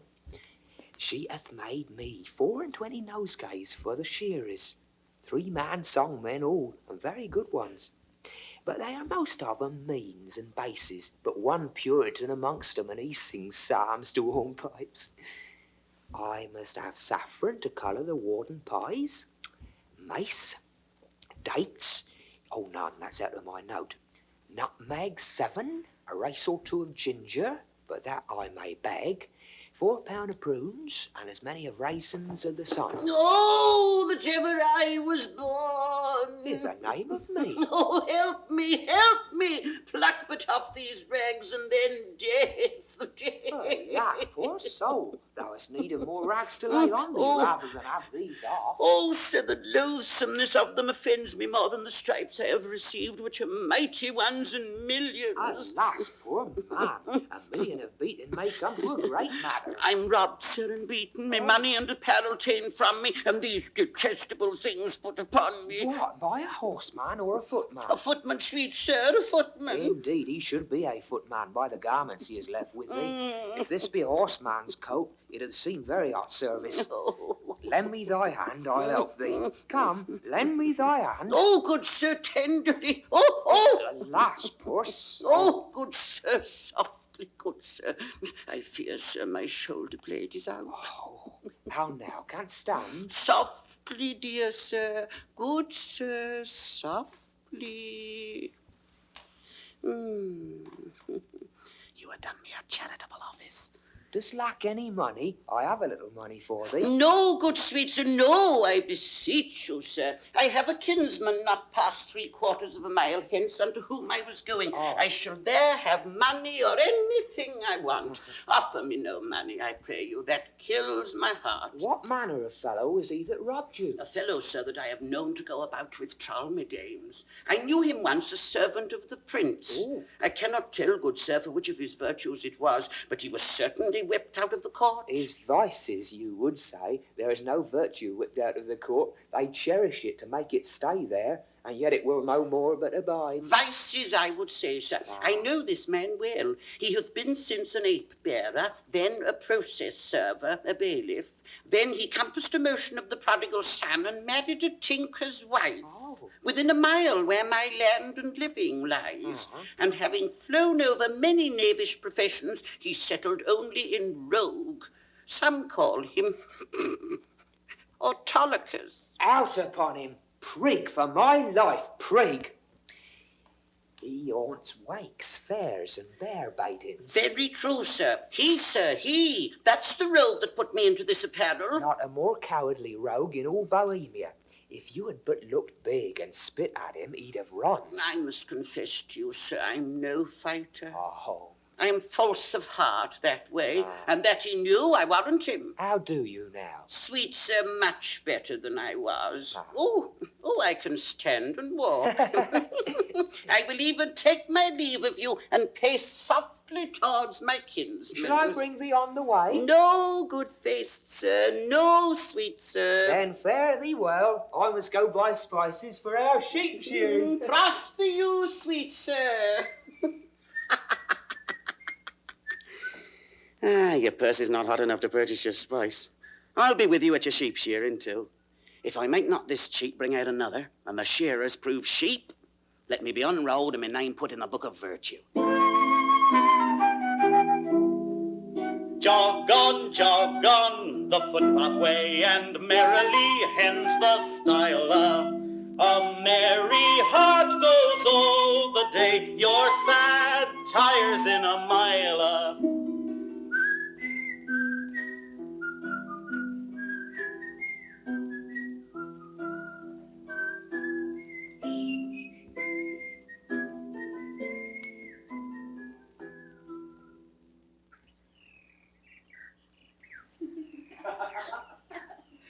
These your unusual weeds to each part of you does give a life. No shepherdess, but Flora peering in April's front. This, your sheep shearing, is as a meeting of the petty gods, and you the queen on't. Sir, my gracious lord, to chide at your extremes it not becomes me. Oh, pardon that I name them. Your high self, the gracious mark of the land, you have obscured with a swain's way. And me, poor lowly maid, most goddess-like, cranked up. But that our feasts in every mess have folly, and the feeders digest it with a custom. I should blush to see you so attired, swoon, I think, to show myself a glass. I bless the time when my good falcon made her flight across thy father's ground. Now Jove afford you cause. To me the difference forges dread. Your greatness hath not been used to fear. Even now I tremble to think your father by some accident should pass this way as you did. Oh, the fates! How would he look to see his work so noble, vilely bound up? What would he say? Or how should I, in these my borrowed flaunts, behold the sternness of his presence? Apprehend nothing but jollity. The gods themselves, humbling their deities to love, have taken the shapes of beasts upon them. Jupiter became a bull and bellowed. The green Neptune a ram and bleated. And the fire-robed god, golden Apollo, a poor humble swain as I seem now. Their transformations were never for a piece of beauty rarer, nor in a way so chaste. Since my desires run not before mine honor, nor my lusts burn hotter than my faith. Oh, but sir, your resolution cannot hold when 'tis opposed, as it must be by the power of the king. One of these two must be necessities, which then will speak. That you must change this purpose, or I my life. Thou dearest Perdita, with these forced thoughts I prithee darken not the mirth of the feast. Or I'll be thine, my fair, or not my father's. For I cannot be mine own, nor anything to any, if I be not thine. To this I am most constant, though destiny say no. Be merry, gentle. Strangle such thoughts as these with anything that you behold the while. Your guests are coming. Lift up your countenance, as it were the day of celebration of that nuptial which we two have sworn shall come. Oh, Lady Fortune, stand you auspicious. See your guests approach. Address yourself to entertain them sprightly, and let's be red with mirth. Aye, daughter. When my old wife lived upon this day, she was both pantler, butler, cook, both dame and servant. Welcomed all, served all. Would sing her song and dance her turn. Now here, at upper end of the table, now in the middle. On his shoulder it is. Her face afire with labour, and the things she took to quench it, she would to each one sip. You are retired, as if you were a feasted one, and not the hostess of the meeting. Pray you, bid these unknown friends to's welcome, for it is a way to make us better friends, more known. Come, quench your blushes, and present yourself that which you are, mistress of the feast. Come on, and bid us welcome to your sheep shearing, as your good flock shall prosper. Sir, welcome. It is my father's will I should take on me the hostessship of the day. You're welcome, sir. Give me those flowers there, Dorcas. Reverend sirs, for you there's rosemary and rue. These keep seeming and savour all the winter long. Grace and remembrance be to you both, and welcome to our sharing. Shepherdess, a fair one are you. Well you fit our ages with flowers of winter. Sir, the year growing ancient, not yet on summer's death, nor on the birth of trembling winter, the fairest flowers of the season are our carnations and streaked gillivores, which some call nature's bastards. Of that kind our rustic garden's barren, and I care not to get slips of them. Wherefore, gentle maiden, do you neglect them? For I have heard it said, there is an art which in their piedness shares with great creating nature. Say there be. Yet nature is made better by no mean, but nature makes that mean. So over that art which you say adds to nature is an art that nature makes. You see, sweet maid, we marry a gentler scion to the wildest stock, and make conceive a bark of baser kind by bud of nobler race. This is an art which does mend nature, change it rather. But the art itself is nature. So it is. Then make your garden rich in gillivores, and do not call them bastards. I'll not put the dibble in earth to set one slip of them. No more than were I painted, I would wish this youth should say 'twere well, and only therefore desire to breed by me. Here's flowers for you. Hot lavender, mints, savory, marjoram, the marigold that goes to bed with the sun, and with him rises, weeping. These are flowers of middle summer, and I think they are given to men of middle age. You're very welcome. I should leave grazing were I of your flock, and only live by gazing. Out, alas! You'd be so lean that blasts of January would blow you through and through. Now, my fairest friend, I would I had some flowers of the spring that might become your time of day. And yours that wear upon your virgin branches yet your maidenhead's growing. Oh, Proserpina, for the flowers now that, frighted, thou lett'st fall from Dis's wagon. Daffodils that come before the swallow dares, and take the winds of March with beauty. Violets, dim but sweeter than the lids of Juno's eyes or Cytherea's breath. Pale primroses that die unmarried ere they can behold bright Phoebus in his strength, a malady most incident to maids. bold oxlips and the crown imperial, lilies of all kinds, the flower de luce being one. Oh, these I lack to make you garlands of, and my sweet friend to strew him o'er and o'er. What, like a course? No, like a bank for love to lie and play on, not like a course, or if not to be buried, but quick and in mine arms. Come, take your flowers. Methinks I play as I have seen them do in wits and pastorals. Sure, this robe of mine does change my disposition. What you do still betters what is done. When you speak sweet, I'd have you do it ever. When you sing, I'd have you buy and sell so. So give alms, pray so. And for the ordering your affairs, to sing them too.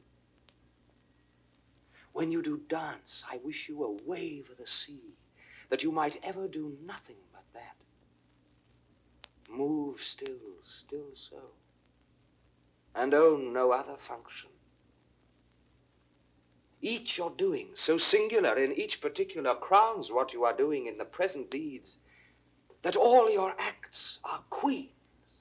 Oh, Doricles, your praises are too large, but that your youth and the true blood which fairly peeps through it do plainly give you out an unstained shepherd. With wisdom, I might fear my Doricles. You wooed me the false way. I think you have as little skill to fear as I have purpose to put you to it. But come, our dance, I pray. Your hand, my Perdita. So turtles pair that never mean to part. I'll swear for them. This is the prettiest low-born lass that ever ran on the green sward. Nothing she does or seems but smacks of something greater than herself. Too noble for this place. He tells her something that makes her blood look out. Good sooth, she is the queen of curds and cream. Come on, strike up! Mopsa must be your mistress. Marry Garlic to mend her kissing with. No, in good time. Not a word. We stand upon our manners. Come, strike up! Pray, good shepherd, what fair swain is this which dances with your daughter? They call him Doricles, and boasts himself to have a worthy feeding. But I happened upon his own report, and I believe it. He looks like sooth. He says he loves my daughter. I think so too. For never gaze the moon upon the water, as he'll stand and read as were my daughter's eyes. And to be plain, I think there's not half a kiss to choose who loves another best. She dances featly. So she does anything. Though I reported that should be silent. If young Doricles do light upon her, she shall bring him that which he not dreams of. Oh, master! If you did but hear the peddler at the door, you would never dance again after a tabor and pipe. No, the bagpipe could not move you. He sings several tunes faster than you tell money. He utters them as he had eaten ballads, and all men's ears grew to his tunes. He could never come better. He shall come in. I love a ballad, but even too well. If it be a doleful matter, merrily set down, or a very pleasant thing indeed, and sung lamentably. He hath songs for man or woman of all sizes. No milliner can so fit his customers with gloves. He has the prettiest love songs for maids, so without bawdry, which is strange.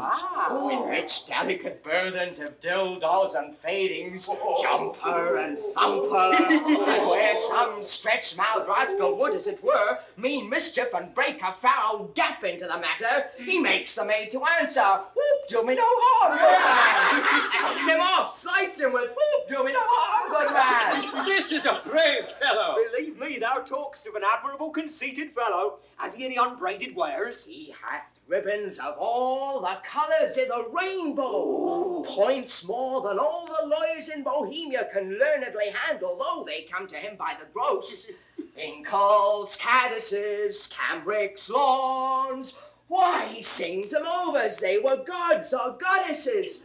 You would think a smock were a she-angel. He so chanced to the sleeve hand and the work about the square on. Prithee bring him in, and let him approach singing. Forewarn him that he use no sparrow perilous words in his tune. You'd have of these peddlers that have more in them than you'd think, sister. Aye, good brother, or go about to think. Lawn as white as driven snow, cypress black as Erebus crow, gloves as sweet as damask roses, masks for faces and for noses, bugle, bracelet, necklace, amber, perfume for a lady's chamber, golden quoifs and stomachers, for my lads to give their dears, pins and poking sticks of steel, what maids lack from head to heel.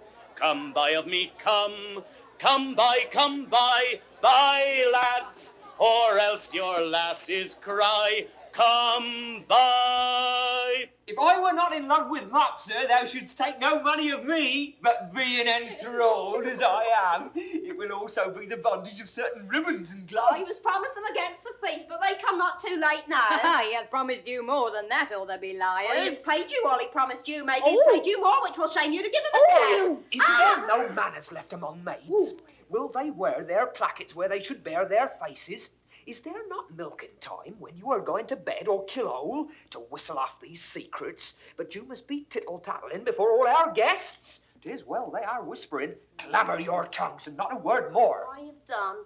Come, you promised me a tawdry lace, a pair of sweet gloves. Have I not told thee how I was cousin by the way and lost all my money? And indeed, sir, there are cousins abroad, therefore it behoves men to be wary. Fear not thou, man, thou shalt lose nothing here. I hope so, sir, for I have about me many parcels of charge. What hast dear ballads? Oh, by some, I love a ballad in print of life, and we are sure they are true. Here's one to a very doleful tune. Our usurer's wife was brought to bed of 20 money bags at a burthen, and how she longed to eat adders' heads and toads' carbonate. Oh, is it true, think you? Very true, and but a month old. Oh, bless me from marrying a usurer. Here's the midwife's name to it. One Mistress Tile Porter, and 5 or 6 honest wives that were present. Why should I carry lies abroad? Pray you know, buy it. Come on, lay it by, and let's see mo ballads. Yeah. We'll buy the other things anon. Here's another ballad of a fish that appeared upon the coast on Wednesday, the 4th of April, 40,000 fathom above water, and sung this ballad against the hard hearts of maids. It was thought she was a woman and was turned into a cold fish, for she would not exchange flesh with one that loved her. The ballad is very pitiful, and as true. Is it true, too, think you? 5 justices' hands at it, and witnesses more than my pack'll hold. Lay it by 2. Another? This is a merry ballad, but a very pretty one.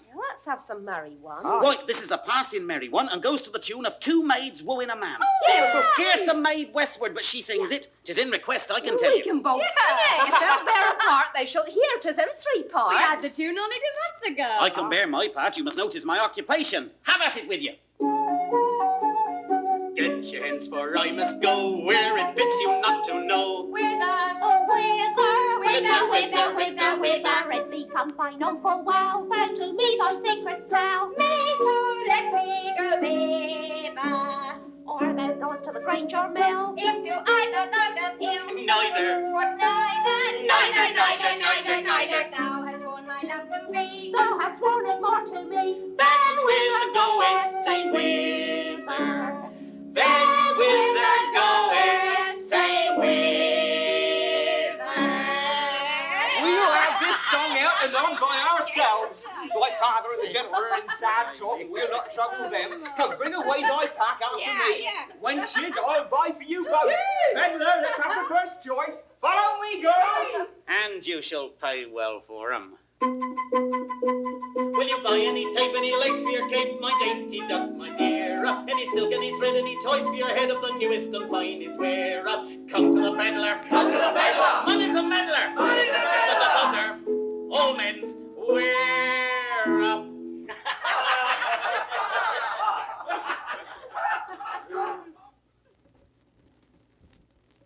How now, fair shepherd? Your heart is full of something that does take your mind from feasting. Sooth, when I was young and handled love as you do, I was wont to load my she with knacks. I would have ransacked the peddler's silken treasury and poured it to her acceptance. You have let him go and nothing marted with him. If your lass interpretation should abuse and call this your lack of love or bounty, you were straighted for a reply. At least, if you make a care of happy holding her. Old sir, I know she prizes not such trifles as these are. The gifts she looks from me are packed and locked up in my heart, which I have given already, but not delivered. Oh, hear me breathe my life before this ancient sir, whom it should seem hath sometime loved. I take thy hand, this hand as soft as dove's down and as white as it, or Ethiopian's tooth, or the fanned snow that's bolted by the northern blasts twice o'er. What follows this? How prettily the young swain seems to wash the hand was fair before. Oh. I have put you out. But to your protestation, let me hear what you profess. Do, and be witness to it. And this my neighbor too? And he, and more than he, and men. The earth, the heavens, and all. That were I crowned, the most imperial monarch thereof most worthy, were I the fairest youth that ever made eye swerve, had force and knowledge more than was ever man's, I would not prize them without her love. For her employ them all, commend them and condemn them to her service or to their own perdition. Fairly offered. This shows a sound affection. But, my daughter, say you the like to him? I cannot speak so well, nothing so well, know nor mean better. By the pattern of mine own thoughts, I cut out the purity of his. Take hands, a bargain. And friends unknown, you shall bear witness to it. I give my daughter to him, and will make her portion equal his. Oh, that must be the virtue of your daughter. One being dead, I shall have more than you can dream of yet. Enough then for your wonder, but come on, contract us for these witnesses. Come, your hand, and daughter, yours. Soft, swain, a while, beseech you. Have you a father? I have, but what of him? Knows he of this? He neither does nor shall. Methinks a father is at the nuptial of his son, a guest that best becomes the table. Pray you once more, is not your father grown incapable of reasonable affairs? Is he not stupid with age and altering rooms? Can he speak, hear, no man from man, dispute his own estate? Lies he not bedrid, and again does nothing but what he did, being childish? No, good sir. He has his health, and ampler strength indeed than most have of his age. By my white beard, you offer him, if this be so, a wrong something unfilial. A reason my son should choose himself a wife, but as good reason the father, all whose joy is nothing else but fair posterity, should hold some counsel in such a business. I yield all this. But for some other reasons, my grave sir, which 'tis not fit you know, I not acquaint my father of this business. Let him not. He shall not. Prithee, let him. No, he must not. Let him, my son. He shall not need to grieve at knowing of thy choice. Come, he must not. Mark our contract. Mark your divorce, young sir, whom son I dare not call. Thou art too base to be acknowledged. Thou, a scepter's heir, that thus affects a sheep-hook? Thou, old traitor, I am sorry that by hanging thee I can but shorten thy life 1 week. Thou, fresh piece of excellent witchcraft, who of force must know the royal fool thou copest with, my heart! I'll have thy beauty scratched with briars and made more homely than thy state. And thee, fond boy, if I may ever know thou dost but sigh that thou no more shalt see this knack, as never I mean thou shalt, we'll bar thee from succession, not hold thee of our blood, no, not our kin, far than Deucalion off. Mark thou my words. Follow us to the court. Now, churl, for this time, though full of our displeasure, yet we free thee from the dead blow of it. And you, enchantment, worthy enough a herdsman, yea, him too that makes himself but for our honour therein unworthy thee. If ever henceforth thou these rural latches to his entrance open, or hoop his body more with thy embraces, I will devise a death as cruel for thee as thou art tender toot.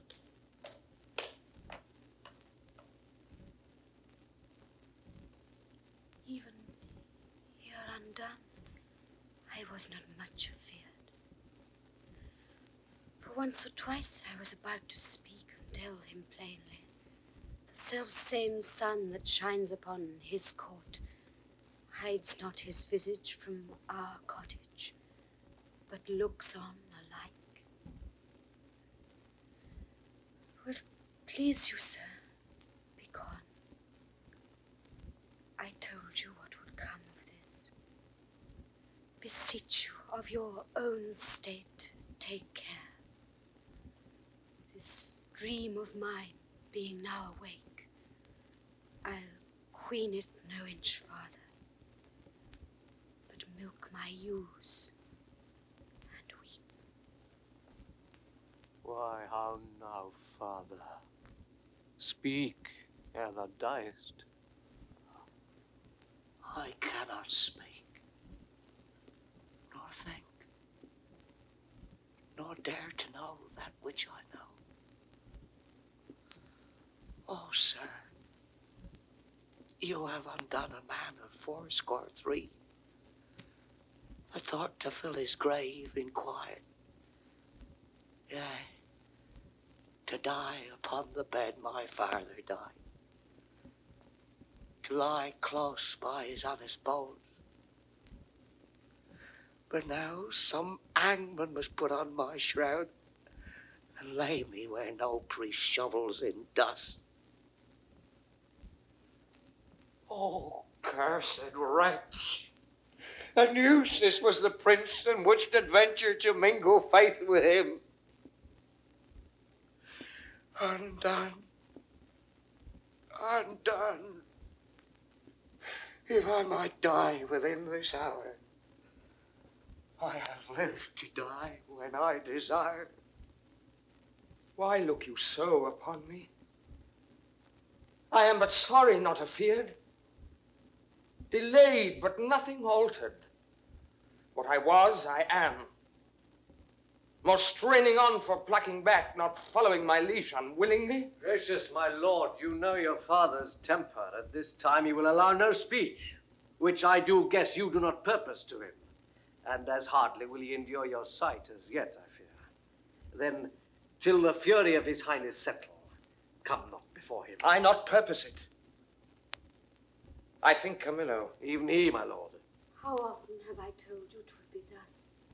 How often said my dignity would last but till 'twere known? It cannot fail but by the violation of my faith. And then let nature crush the sides of the earth together and mar the seeds within. Lift up thy looks. From my succession wipe me, father. I am heir to my affection. Be advised. I am. And by my fancy, if my reason will thereto be obedient. I have reason.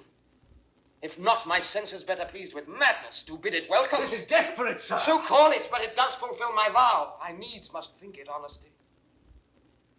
Camillo, not for Bohemia, nor the pomp that may be thereat gleaned, for all the sun seas, or the close earth wombs, or the profound seas, hides in unknown fathoms, will I break my oath to this, my fair beloved.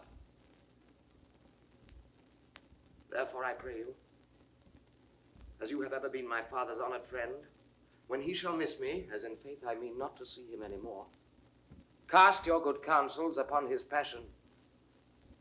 Let myself and fortune tug for the time to come. This you may know, and so deliver. I am put to sea with her whom here I cannot hold on shore. And most opportune to our need, I have a vessel rides fast by, but not prepared for this design. What course I mean to hold shall nothing benefit your knowledge, nor concern me the reporting. Oh, my lord, I would your spirit were easier for advice, or stronger for your need. Hark, Perdita. My lord, I pray I you hear you by and by. He's irremovable, resolved for flight. Now, were I happy, if his going I could frame to serve my turn. Save him from danger, do him love and honor, purchase the sight again of dear Sicilia and that unhappy king, my master, whom I so much thirst to see. Now, good Camillo, I am so fraught with curious business that I leave out ceremony. Sir, I think you have heard of my poor services in the love that I have borne your father. Very nobly have you deserved. It is my father's music to speak your deeds. Not little of his care to have them recompensed as thought of. Well, my lord, if you may please to think I love the king, and through him what is nearest to him, which is your gracious self. Embrace but my direction, if your more ponderous and settled project may suffer alteration. On mine honour, I'll point you where you shall have such receiving as shall become your highness, where you may enjoy your mistress, from the whom I see there's no disjunction to be made, but by, as heavens forfend, your ruin. Marry her, and with my best endeavours in your absence, your discontenting father strive to qualify and bring him up to liking. How, Camillo, may this almost a miracle be done? That I may call thee something more than man, and after that trust to thee. Have you thought on a place whereto you'll go? Not any yet. But as then thought on accident is guilty to what we wildly do, so we profess ourselves to be the slaves of chance, and flies of every wind that blows. Then list to me. This follows if you will not change your purpose, but undergo this flight. Make for Sicilia, and there present yourself and your fair princess, for so I see she must be, for Leontes. She shall be habited as it becomes the partner of your bed.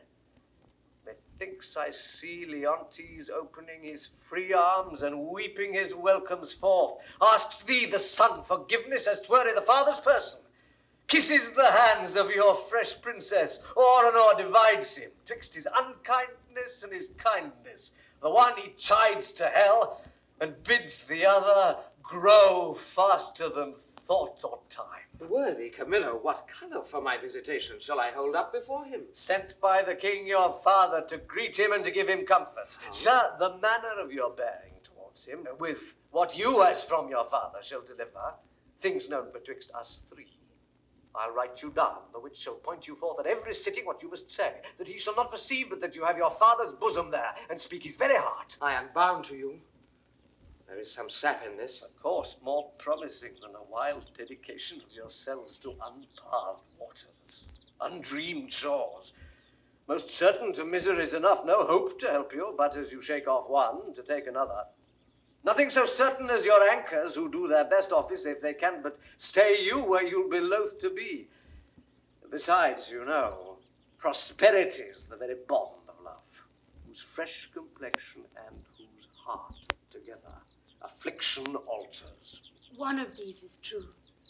I think affliction may subdue the cheek, but not take in the mind. Hey, say you so?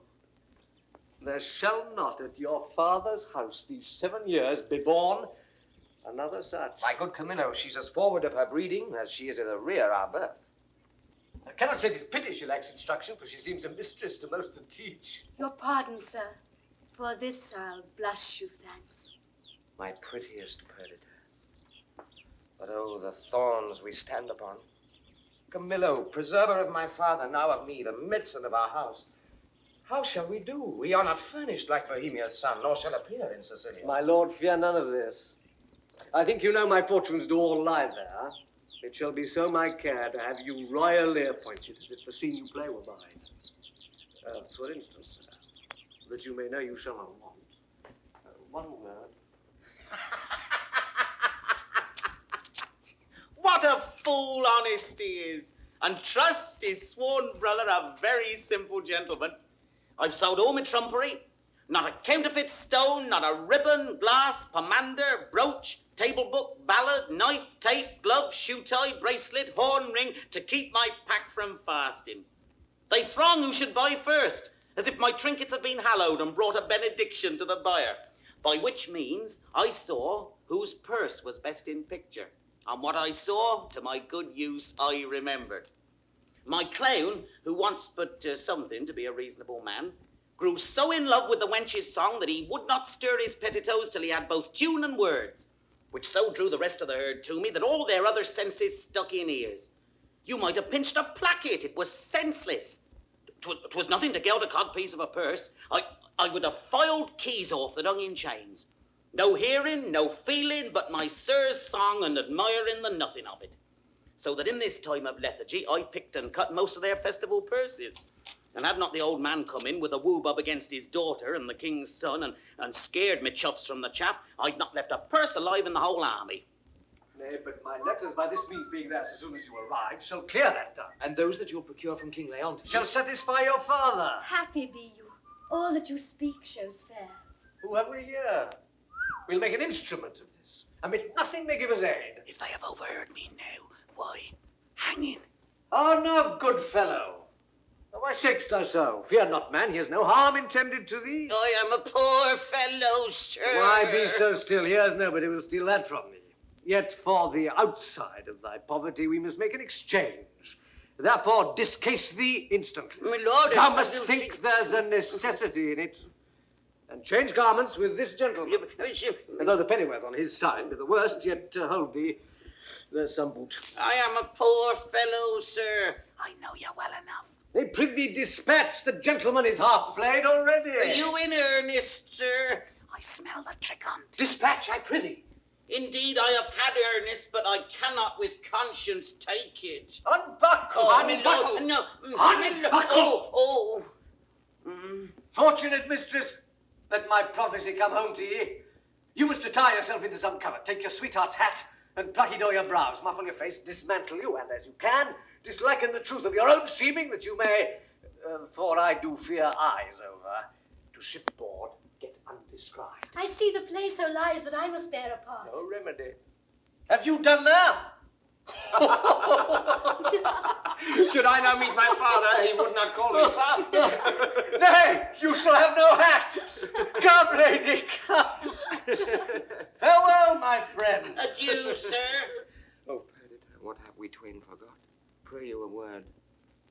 What I do next shall be to tell the king of this escape and whither they are bound, wherein my hope is I shall so prevail to force him after, in whose company I shall review Sicilia, for whose sight I have a woman's longing. Fortune speed us. Thus we set on, Camillo, to the seaside. The swifter speed, the better.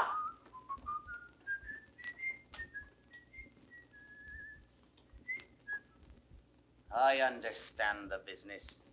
I hear it. To have an open ear, a quick eye, and a nimble hand is necessary for a cutpurse. A good nose is requisite also to smell out work for the other senses. I see this is the time that the unjust man doth thrive. What an exchange had this been without boot? What a boot is here with this exchange? Sure the gods do this year connive at us, and we may do anything extempore. The prince himself is about a piece of iniquity, stealing away from his father with his clog at his heels. If I thought it were a piece of honesty to acquaint the king withal, I would not do it. I hold it the more knavery to conceal it, and therein am I constant to my profession. Aside, here is more matter for a hot brain. Every lane's end, every shop, church, session, hanging, yields a careful man work. See, what a man you are now. There is no other way but to tell the king she's a changeling, and none of your flesh and blood. Nay, but hear me. Nay, but hear me. Oh, go to then. She being none of your flesh and blood has not offended the king, and so your flesh and blood is not to be punished by him.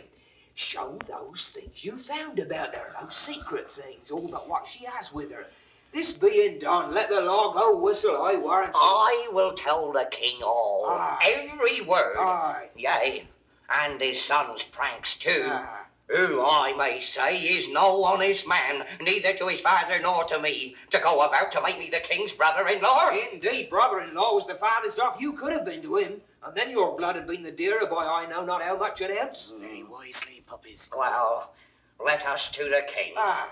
There is that in this fardel will make him scratch his beard. I know not what impediment this complaint may be to the flight of my master. Pray heartily he be at palace. Though I'm not naturally honest, I am so sometimes by chance.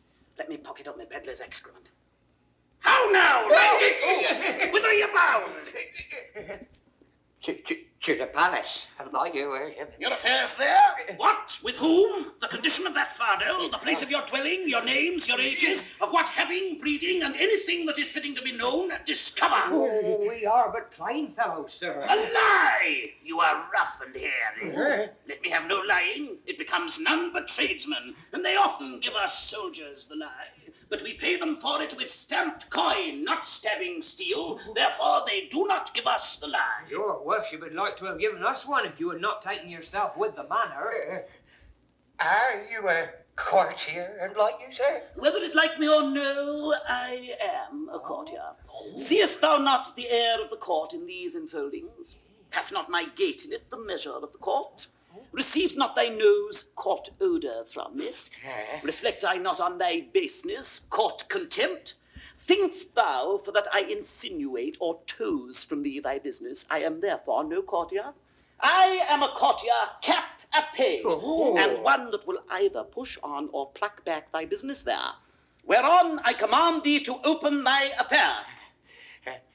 My business, sir, is to the king. What advocate hast thou to him? I know nothing like you. Advocate's the court word for a pheasant. Say you have none. None, sir. I have no pheasant, cock nor hen. How blessed are we that are not simple men. Yet nature might have made me as these are, therefore I will not disdain. This cannot be but a great courtier. His garments are rich, but he wears them not handsomely. He seems to be the more noble in being fantastical. A great man, I'll warrant. I know by the picking one's teeth. The fardel there! What's the fardel? Wherefore that box? Sir, there lies such secrets in this fardel and box, which none must know but the king, and which he shall know within this hour, if I may come to the speech of him. Age, thou hast lost thy labour. Why, sir? The king is not at the palace. He is gone aboard a new ship to purge melancholy and air himself. For if thou beest capable of things serious, thou must know the king is full of grief. And so 'tis said, sir, about his son that should have married a shepherd's daughter. If that shepherd be not now in hand fast, let him fly. The curses he shall have, the tortures he shall feel, will break the back of man, the heart of monster. Think you so, sir? Not he alone shall suffer what wit can make heavy and vengeance bitter, but those that are germane to him, though removed 50 times, shall all come under the hangman, which, though it be great pity, yet it is necessary. An old sheep-whistling rogue, a ram tender, to offer to have his daughter come into grace? Some say he shall be stoned, but that death is too soft for him, say I. Draw our throne into a sheep-cote. All deaths are too few, the sharp is too easy. Has the old man there a son, sir? Do you hear it like you, sir? He has a son who shall be flayed alive, then anointed over with honey, set on the head of a wasp's nest, then stand till he be 3/4 under dram dead. Then recovered again with aqua vitae or some other hot infusion. Then, raw as he is, and in the hottest day prognostication proclaims, should he be set against a brick wall, the sun looking with a southward eye upon him, where he is to behold him with flies blown to death. But what talk we of these traitorly rascals, whose miseries are to be smiled at, their offences being so capital? Tell me, for you seem to be honest, plain men, what you have to the king. Being something gently considered, I'll bring you where he is aboard, tender your persons to his presence, whisper him in your behalfs. And if it be in man, besides the king, to effect your suits, here is a man shall do it. He seems to be of great authority. Close with him, give him gold. And though authority be a stubborn bear, yet he is oft led by the nose with gold. Show the inside of your purse to the outside of his hand, and no more ado. Remember, stoned and flayed alive. And please you, sir, to undertake the business for us. Here is that gold I have. I'll make it as much more and leave this young man in pawn till I bring it to you. After I have done what I promised. Aye, sir. Well, give me the moiety. Are you a party in this business? In some sort, sir. But though my case is a pitiful one, I hope I shall not be flayed out of it. Oh, that's the case of the shepherd's son. Hang him! He'll be made an example. Comfort, good comfort. We must to the king and show our strange sights. He must know 'tis none of your daughter nor my sister. We are gone else.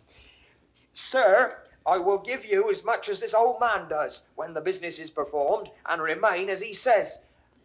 your pawn till it be brought you. I will trust you. Walk before toward the seaside. Go on the right hand. I will but look upon the hedge and follow you. We are blessed in this man, as I may say, even blessed. That's before as he bids us. He was provided to do us good. If I had a mind to be honest, I see fortune would not suffer me. She drops booties in my mouth. I am courted now with a double occasion. Gold and a means to do the prince my master good, which who knows how that may turn back to my advancement. I will bring these two moles, these blind ones, aboard him. If he think it fit to shore them again, and that the complaint they have to the king concerns him nothing, let him call me rogue for being so far officious. For I'm proof against that title, and what shame else belongs to it. To him will I present them. There may be matter in it.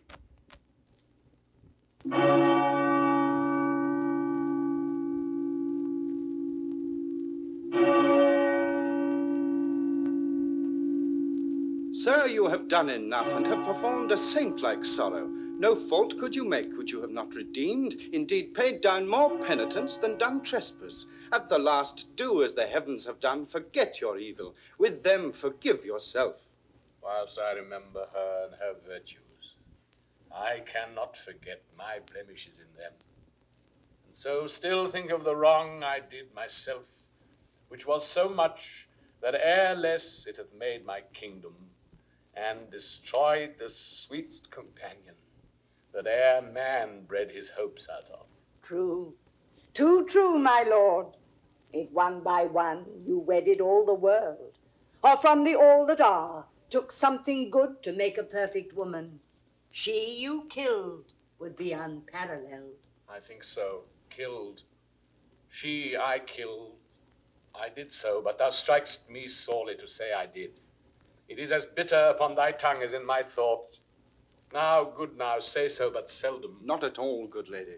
You might have spoken 1,000 things that would have done the time more benefit and graced your kindness better. You are one of those would have him wed again. If you would not so, you pity not the state nor the remembrance of his most sovereign name. Consider little what dangers by his highness fail of issue may drop upon his kingdom and devour in certain lookers on.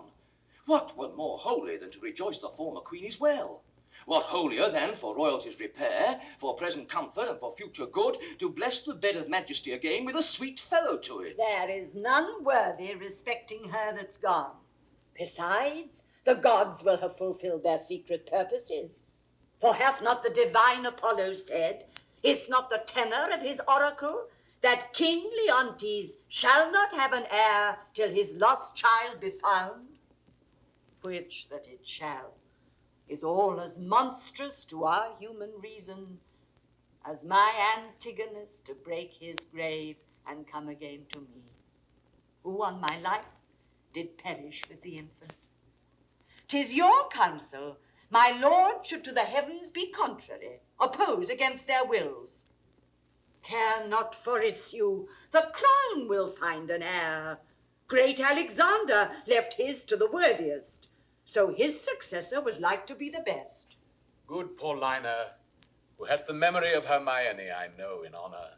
Oh, that ever I had squared me to thy counsel. Then, even now, I might have looked upon my queen's full eyes, have taken treasure from her lips, and left them more rich for what they yielded. Thou speakst truth. No more such wives. Therefore, no wife, one worse and better used, would make her sainted spirit again possess her corpse, and on this stage where we offenders now appear soul vexed, and begin, why to me? Had she such power, she had just cause. She had, and would incense me to murder her I married. I should so. Were I the ghost that walked, I bid you mark her eye, and tell me for what dull parent you chose her.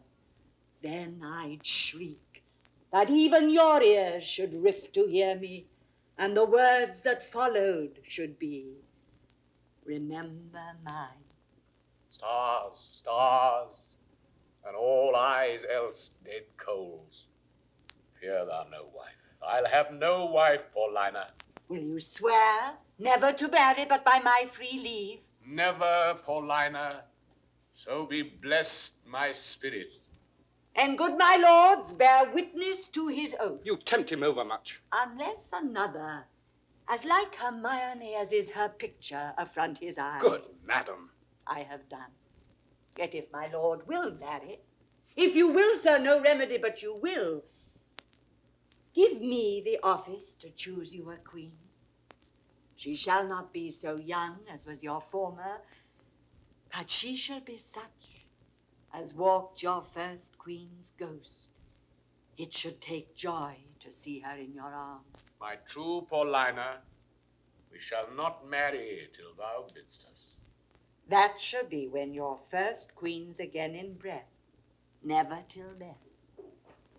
One that gives out himself Prince Florizel, son of Polixenes, with his princess, she the fairest I have yet beheld, desires access to your high presence. What with him? He comes not like to his father's greatness. His approach, so out of circumstance and sudden, tells us 'tis not a visitation framed, but forced by need and accident.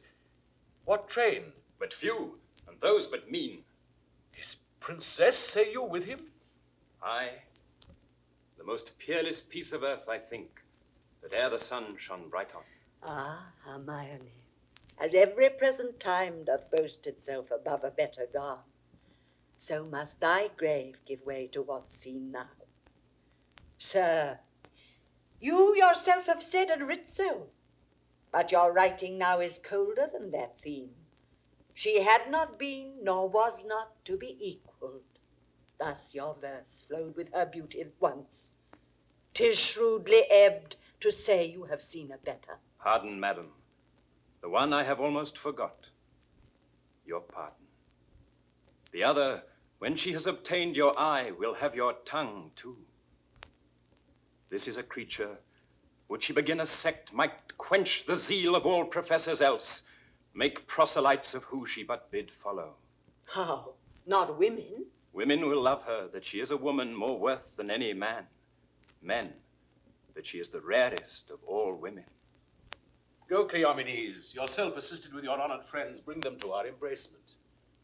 Still, 'tis strange she thus should steal upon us. Had our prince jewel of children seen this hour, he had paired well with this lord. There was not a full month between their births. Prithee, no more, cease. Thou know'st he dies to me again when talked of. Sure, when I shall see this gentleman, thy speeches will bring me to consider that which may unfurnish me of reason.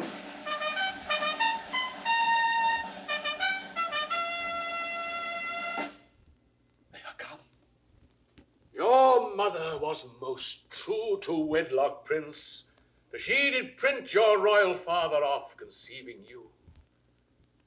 Were I but 21, your father's image is so hid in you, his very air, that I should call you brother, as I did him, and speak of something wildly by us performed before.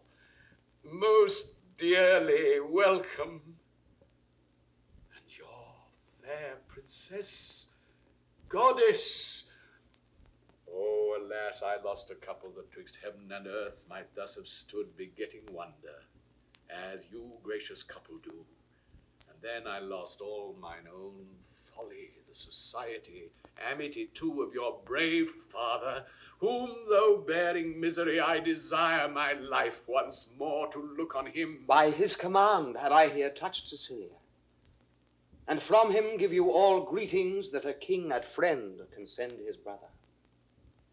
And but infirmity, which waits upon worn times, hath something seized his wished ability. He had himself the land and waters twixt your throne and his measured to look upon him. Whom he loves, he bade me say so, more than all the scepters and those that bear them living. Oh, my brother, good gentleman, the wrongs I have done thee stir afresh within me. And these thy offices, so rarely kind, are as interpreters of my behindhand slackness. Welcome hither, as is the spring to the earth. And hath he too exposed this paragon to the fearful usage, at least ungentle, of the dreadful Neptune, to greet a man not worth her pains, much less the adventure of her person. Good my lord, she came from Libya.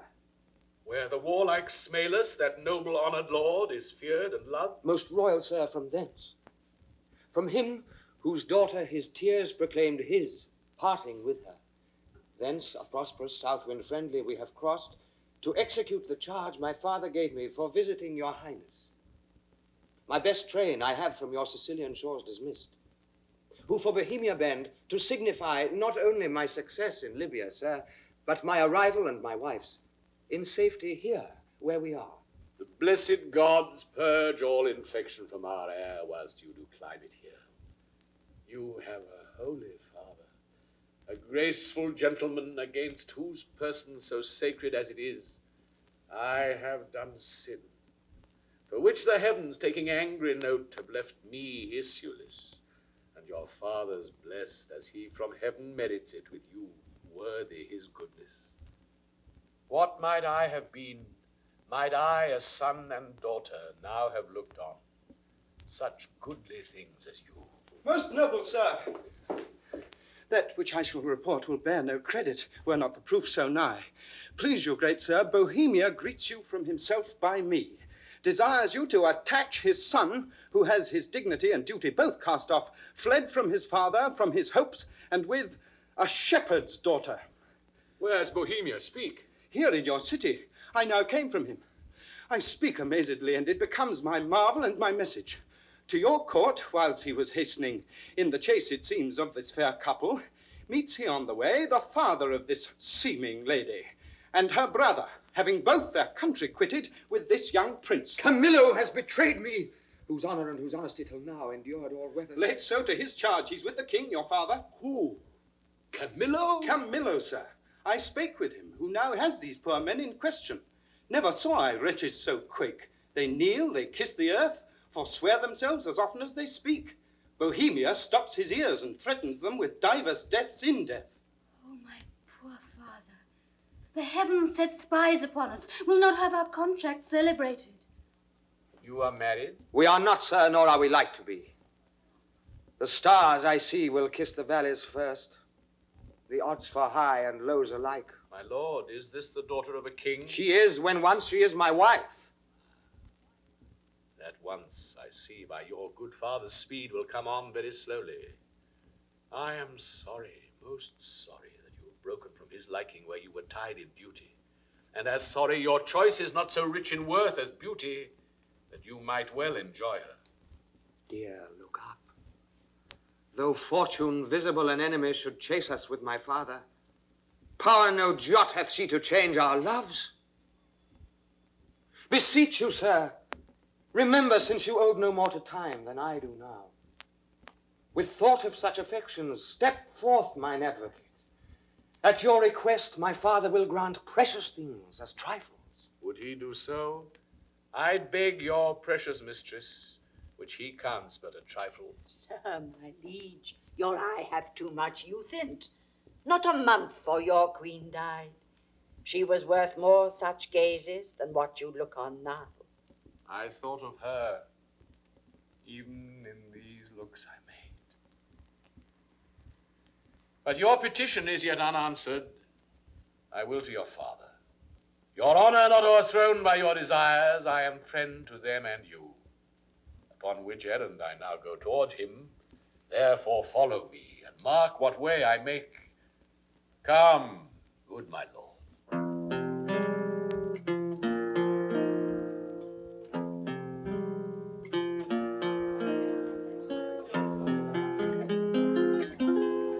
Beseech you, sir, were you present at this relation? I was by at the opening of the fardel, heard the old shepherd deliver the manner how he found it, whereupon, after a little amazedness, we were all commanded out of the chamber. Only this, methought I heard the shepherd say, he found the child. I would most gladly know the issue of it. I make a broken delivery of the business, but the changes I perceived in the king and Camillo were very notes of admiration. They seemed almost, with staring on one another, to tear the cases of their eyes. There was speech in their dumbness, language in their very gesture. They looked as they had heard of a world ransomed or one destroyed. A notable passion of wonder appeared in them. But the wisest beholder, that knew no more but seeing, could not say if the importance were joy or sorrow. But in the extremity of the one it must needs be. Here comes a gentleman that haply knows more than news, Rogero. Nothing but bonfires. The oracle is fulfilled, the king's daughter is found. Such a deal of wonder is broken out within this hour that ballad makers cannot be able to express it. Oh, here comes the Lady Paulina, steward. He can deliver you more. How goes it now, sir? This news, which is called true, is so like an old tale that the verity of it is in strong suspicion. Has the king found his heir? Most true, if ever truth were pregnant by circumstance. That which you hear, you'll swear you see. There is such unity in the proofs.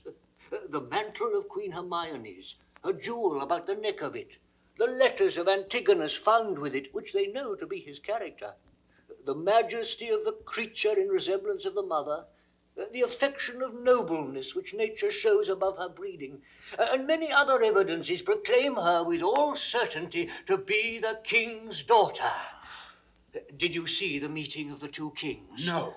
Oh, then have you lost a sight which was to be seen, and cannot be spoken of. There might you have beheld one joy crown another, so and in such manner that it seemed sorrow wept to take leave of them, for their joy waded in tears. There was casting up of eyes, holding up of hands, with countenance of such distraction that they were to be known by garment, not by favour. Our king, being ready to leap out of himself for joy of his found daughter, as if that joy were now become a loss, cries, "Oh, thy mother, thy mother!" Then asks Bohemia forgiveness, then embraces his son-in-law, and then again worries he his daughter with clipping her. Now he thanks the old shepherd, which stands by like a weather-bitten candidate of many kings' reign. I never heard of such another encounter, which lames reports to follow it and undoes description to do it. What, pray you, became of Antigonus that carried hence the child? Like an old tale still, which will have matter to rehearse, though credit be asleep and not an ear open. He was torn to pieces with a bear. Oh, this avouches the shepherd's son, who has not only his innocence, which seems much to justify him, but a handkerchief and rings of his that Paulina knows. What became of his bark and his followers? Racked, the same instance of their master's death and in the view of the shepherd, so that all the instruments which aided to expose the child were even then lost when it was found. But oh, the noble combat that twixt joy and sorrow was fought in Paulina. She had one eye declined for the loss of her husband, another elevated that the oracle was fulfilled. She lifted the princess from the earth, and so locks her in embracing, as if she would pin her to her heart that she might no more be in danger of losing. The dignity of this act was worth the audience of kings and princes, for by such was it acted. One of the prettiest touches of all, and that which angled for mine eyes, caught the water, though not the fish, was when at the relation of the queen's death, with the manner how she came to it bravely confessed and lamented by the king, how attentiveness wounded his daughter, till from one sign of dolour to another, she did with an alas, I would fain say, bleed tears, for I am sure my heart wept blood. Who was most marble there changed colour. Some swooned, all sorrowed. If all the world could have seemed, the woe had been universal. Are they returned to the court? No. The princess, hearing of her mother's statue, which is in the keeping of Paulina, a piece many years in doing, and now newly performed by that rare Italian master, Giulio Romano, who, had he himself eternity and could put breath into his work, would beguile nature of her custom, so perfectly he is her ape. He, so near to Hermione, hath done Hermione, that they say one would speak to her, and stand in hope of answer. Thither with all greediness of affection are they gone, and there they intend to sup. I thought she had some great matter there in hand, for she hath privately twice or thrice a day, ever since the death of Hermione, visited that removed house. Shall we thither, and with our company piece the rejoicing? Who would be thence that has the benefit of access? Every wink of an eye some new grace will be born. Our absence makes us unthrifty to our knowledge. Let's along. Now, had I not the dash of my former life in me, would preferment drop on my head. I brought the old man and his son aboard the Prince, told him I heard them talk of a fardel and I know not what. But he, at that time, overfond of the shepherd's daughter, so he then took her to be, who began to be much seasick and himself little better, extremity of weather continuing, this mystery remained undiscovered. But 'tis all one to me, for had I been the finder out of this secret, it would not have relished among my other discredits. Here come those I've done good to against me will, and already appearing in the blossoms of their fortune. Come, boy, I am past more children, but thy sons and daughters will be all gentlemen born. You are well met, sir. You denied to fight with me this other day because I was no gentleman born. See you these clothes? Say you see them not and think me still no gentleman born. You were best say these robes are not gentleman born. Give me the lie, do, and try whether I am not now a gentleman born. I know you are now, sir, a gentleman born. Aye, and I've been so any time these 4 hours. And so have I, boy. So you have, but I was a gentleman born before my father, for the king's son took me by the hand and called me brother. And then the 2 kings called my father brother. And then the prince, my brother, and the princess, my sister, called my father, father. And so we wept. And there was the first gentleman-like tears that ever we shed. We may live, son, to shed many more. Aye, or else 'twere hard luck being in so preposterous a state as we are. I humbly beseech you, sir, to pardon me all the faults I've committed to your worship, and to give me a good report to the prince, my master. Prithee, son, do. For we must be gentle. Now we are gentlemen. Thou wilt amend thy life? Aye, and it like your good worship. Give me thy hands. I will swear to the prince thou art as honest a true fellow as any is in Bohemia. You may say it, but not swear it. Not swear it? Now I am a gentleman. Let Boris and Franklin say it, I'll swear it. How if it be false, son? If it be ne'er so false, a true gentleman may swear it in the behalf of his friends. Oh. And I'll swear to the prince, thou art a tall fellow of thy hands, and that thou wilt not be drunk. But I know thou art no tall fellow of thy hands, and that thou wilt be drunk. But I'll swear it, and I would thou wouldst be a tall fellow of thy hands. I will prove so, sir, to my power. Aye, by any means prove a tall fellow. If I do not wonder how thou darest venture to be drunk, not being a tall fellow, trust me not. Hark! The kings and the princes, our kindred, are going to see the Queen's picture. Come, follow us. We'll be thy good masters.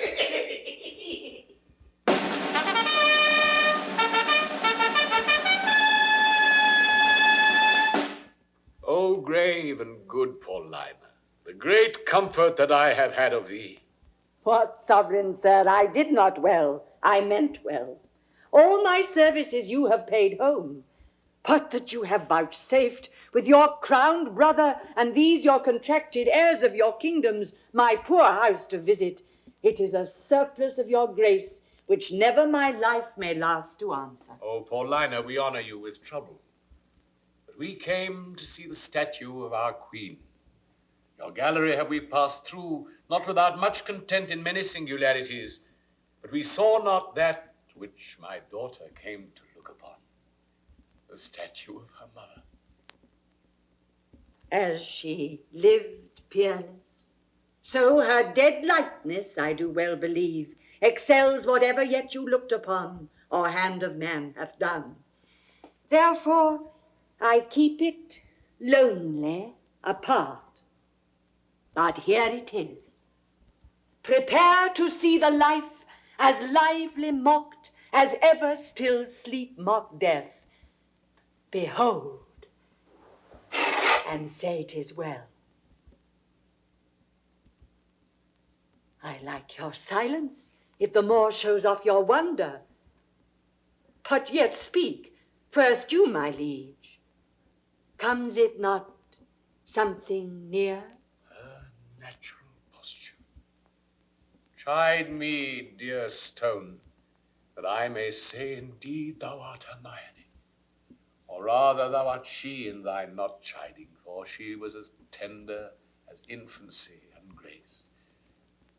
But yet, Paulina, Hermione was not so much wrinkled, nothing so aged as this seems. Oh, not by much. So much the more our carver's excellence, which lets go by some 16 years, and makes her as she lived now.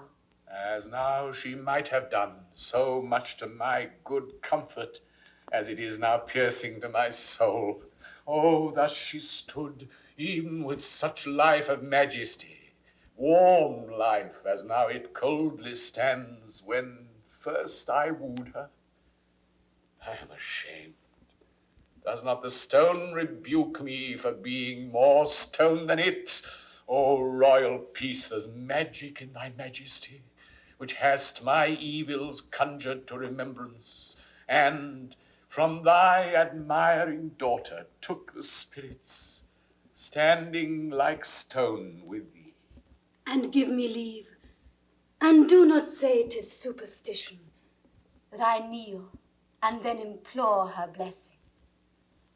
Lady, dear queen, that ended when I but began, give me that hand of yours to kiss. Oh, patience, the statue is but newly fixed, the colour's not dry. My lord, your sorrow was too sore laid on, which 16 winters cannot blow away, so many summers dry. Scarce any joy did ever so long live, no sorrow but killed itself much sooner. Dear my brother, let him that was the cause of this have power to take off so much grief from you as he will peace up in himself. Indeed, my lord, if I had thought the sight of my poor image would thus have wrought you, for the stone is mine, I'd not have showed it. Do not draw the curtain. No longer shall you gaze on't, lest your fancy may think anon it moves. Let be, would I were dead, but that methinks already. What was he that did make it? See, my lord, would you not deem it breathed, and that those veins did verily bear blood? Masterly done. The very life seems warm upon her lip. The fixture of her eye has motion in it, as we are mocked with art. I'll draw the curtain. My lord's almost so far transported that he'll think anon it lives. Oh, sweet Paulina, make me to think so 20 years together. No settled senses of the world can match the pleasure of that madness. Let it alone. I am sorry, sir, I have thus far stirred you. But I could afflict you further. Do, Paulina, for this affliction hath a taste as sweet as any cordial comfort. Still, methinks, there is an air comes from her. What fine chisel could ever yet cut breath? Let no man mock me, for I will kiss her. Good my lord, forbear. The ruddiness upon her lip is wet. You'll mar it if you kiss it. Stain your own with oily painting. Shall I draw the curtain? No, not these 20 years. So long could I stand by, a looker on. Either forbear, quit presently the chapel, or resolve you for more amazement. If you can behold it, I'll make the statue move indeed. Descend and take you by the hand, but then you'll think, which I protest against, I am assisted by wicked powers. What you can make her do, I am content to look on. What to speak, I am content to hear. For 'tis as easy to make her speak as move. It is required you do awake your faith. Then all stand still. Or those that think it is unlawful business I am about, let them depart. Proceed. No foot shall stir. Music, awake her. Strike. 'Tis time. Descend. Be stone no more. Approach. Strike all that look upon with marvel. Come, I'll fill your grave up. Stir, nay, come away. Bequeath to death your numbness, for from him dear life redeems you. You perceive she stirs. Start not. Her action shall be holy as you hear my spell is lawful. Do not shun her until you see her die again, for then you kill her double. Nay, present your hand. When she was young, you wooed her. Now in age is she become the suitor. Oh, she's warm. If this be magic, let it be an art lawful as eating. She embraces him. She hangs about his neck. If she pertain to life, let her speak too. Aye, and make manifest where she hath lived, or how stolen from the dead. That she is living, were it but told you, should be hooted at like an old tale. But it appears she lives, though yet she speak not. Mark a little while. Please you to interpose, fair madam. Kneel and pray your mother's blessing. Turn, good lady. Our Perdita is found. You gods look down, and from your sacred vials pour your graces upon my daughter's head.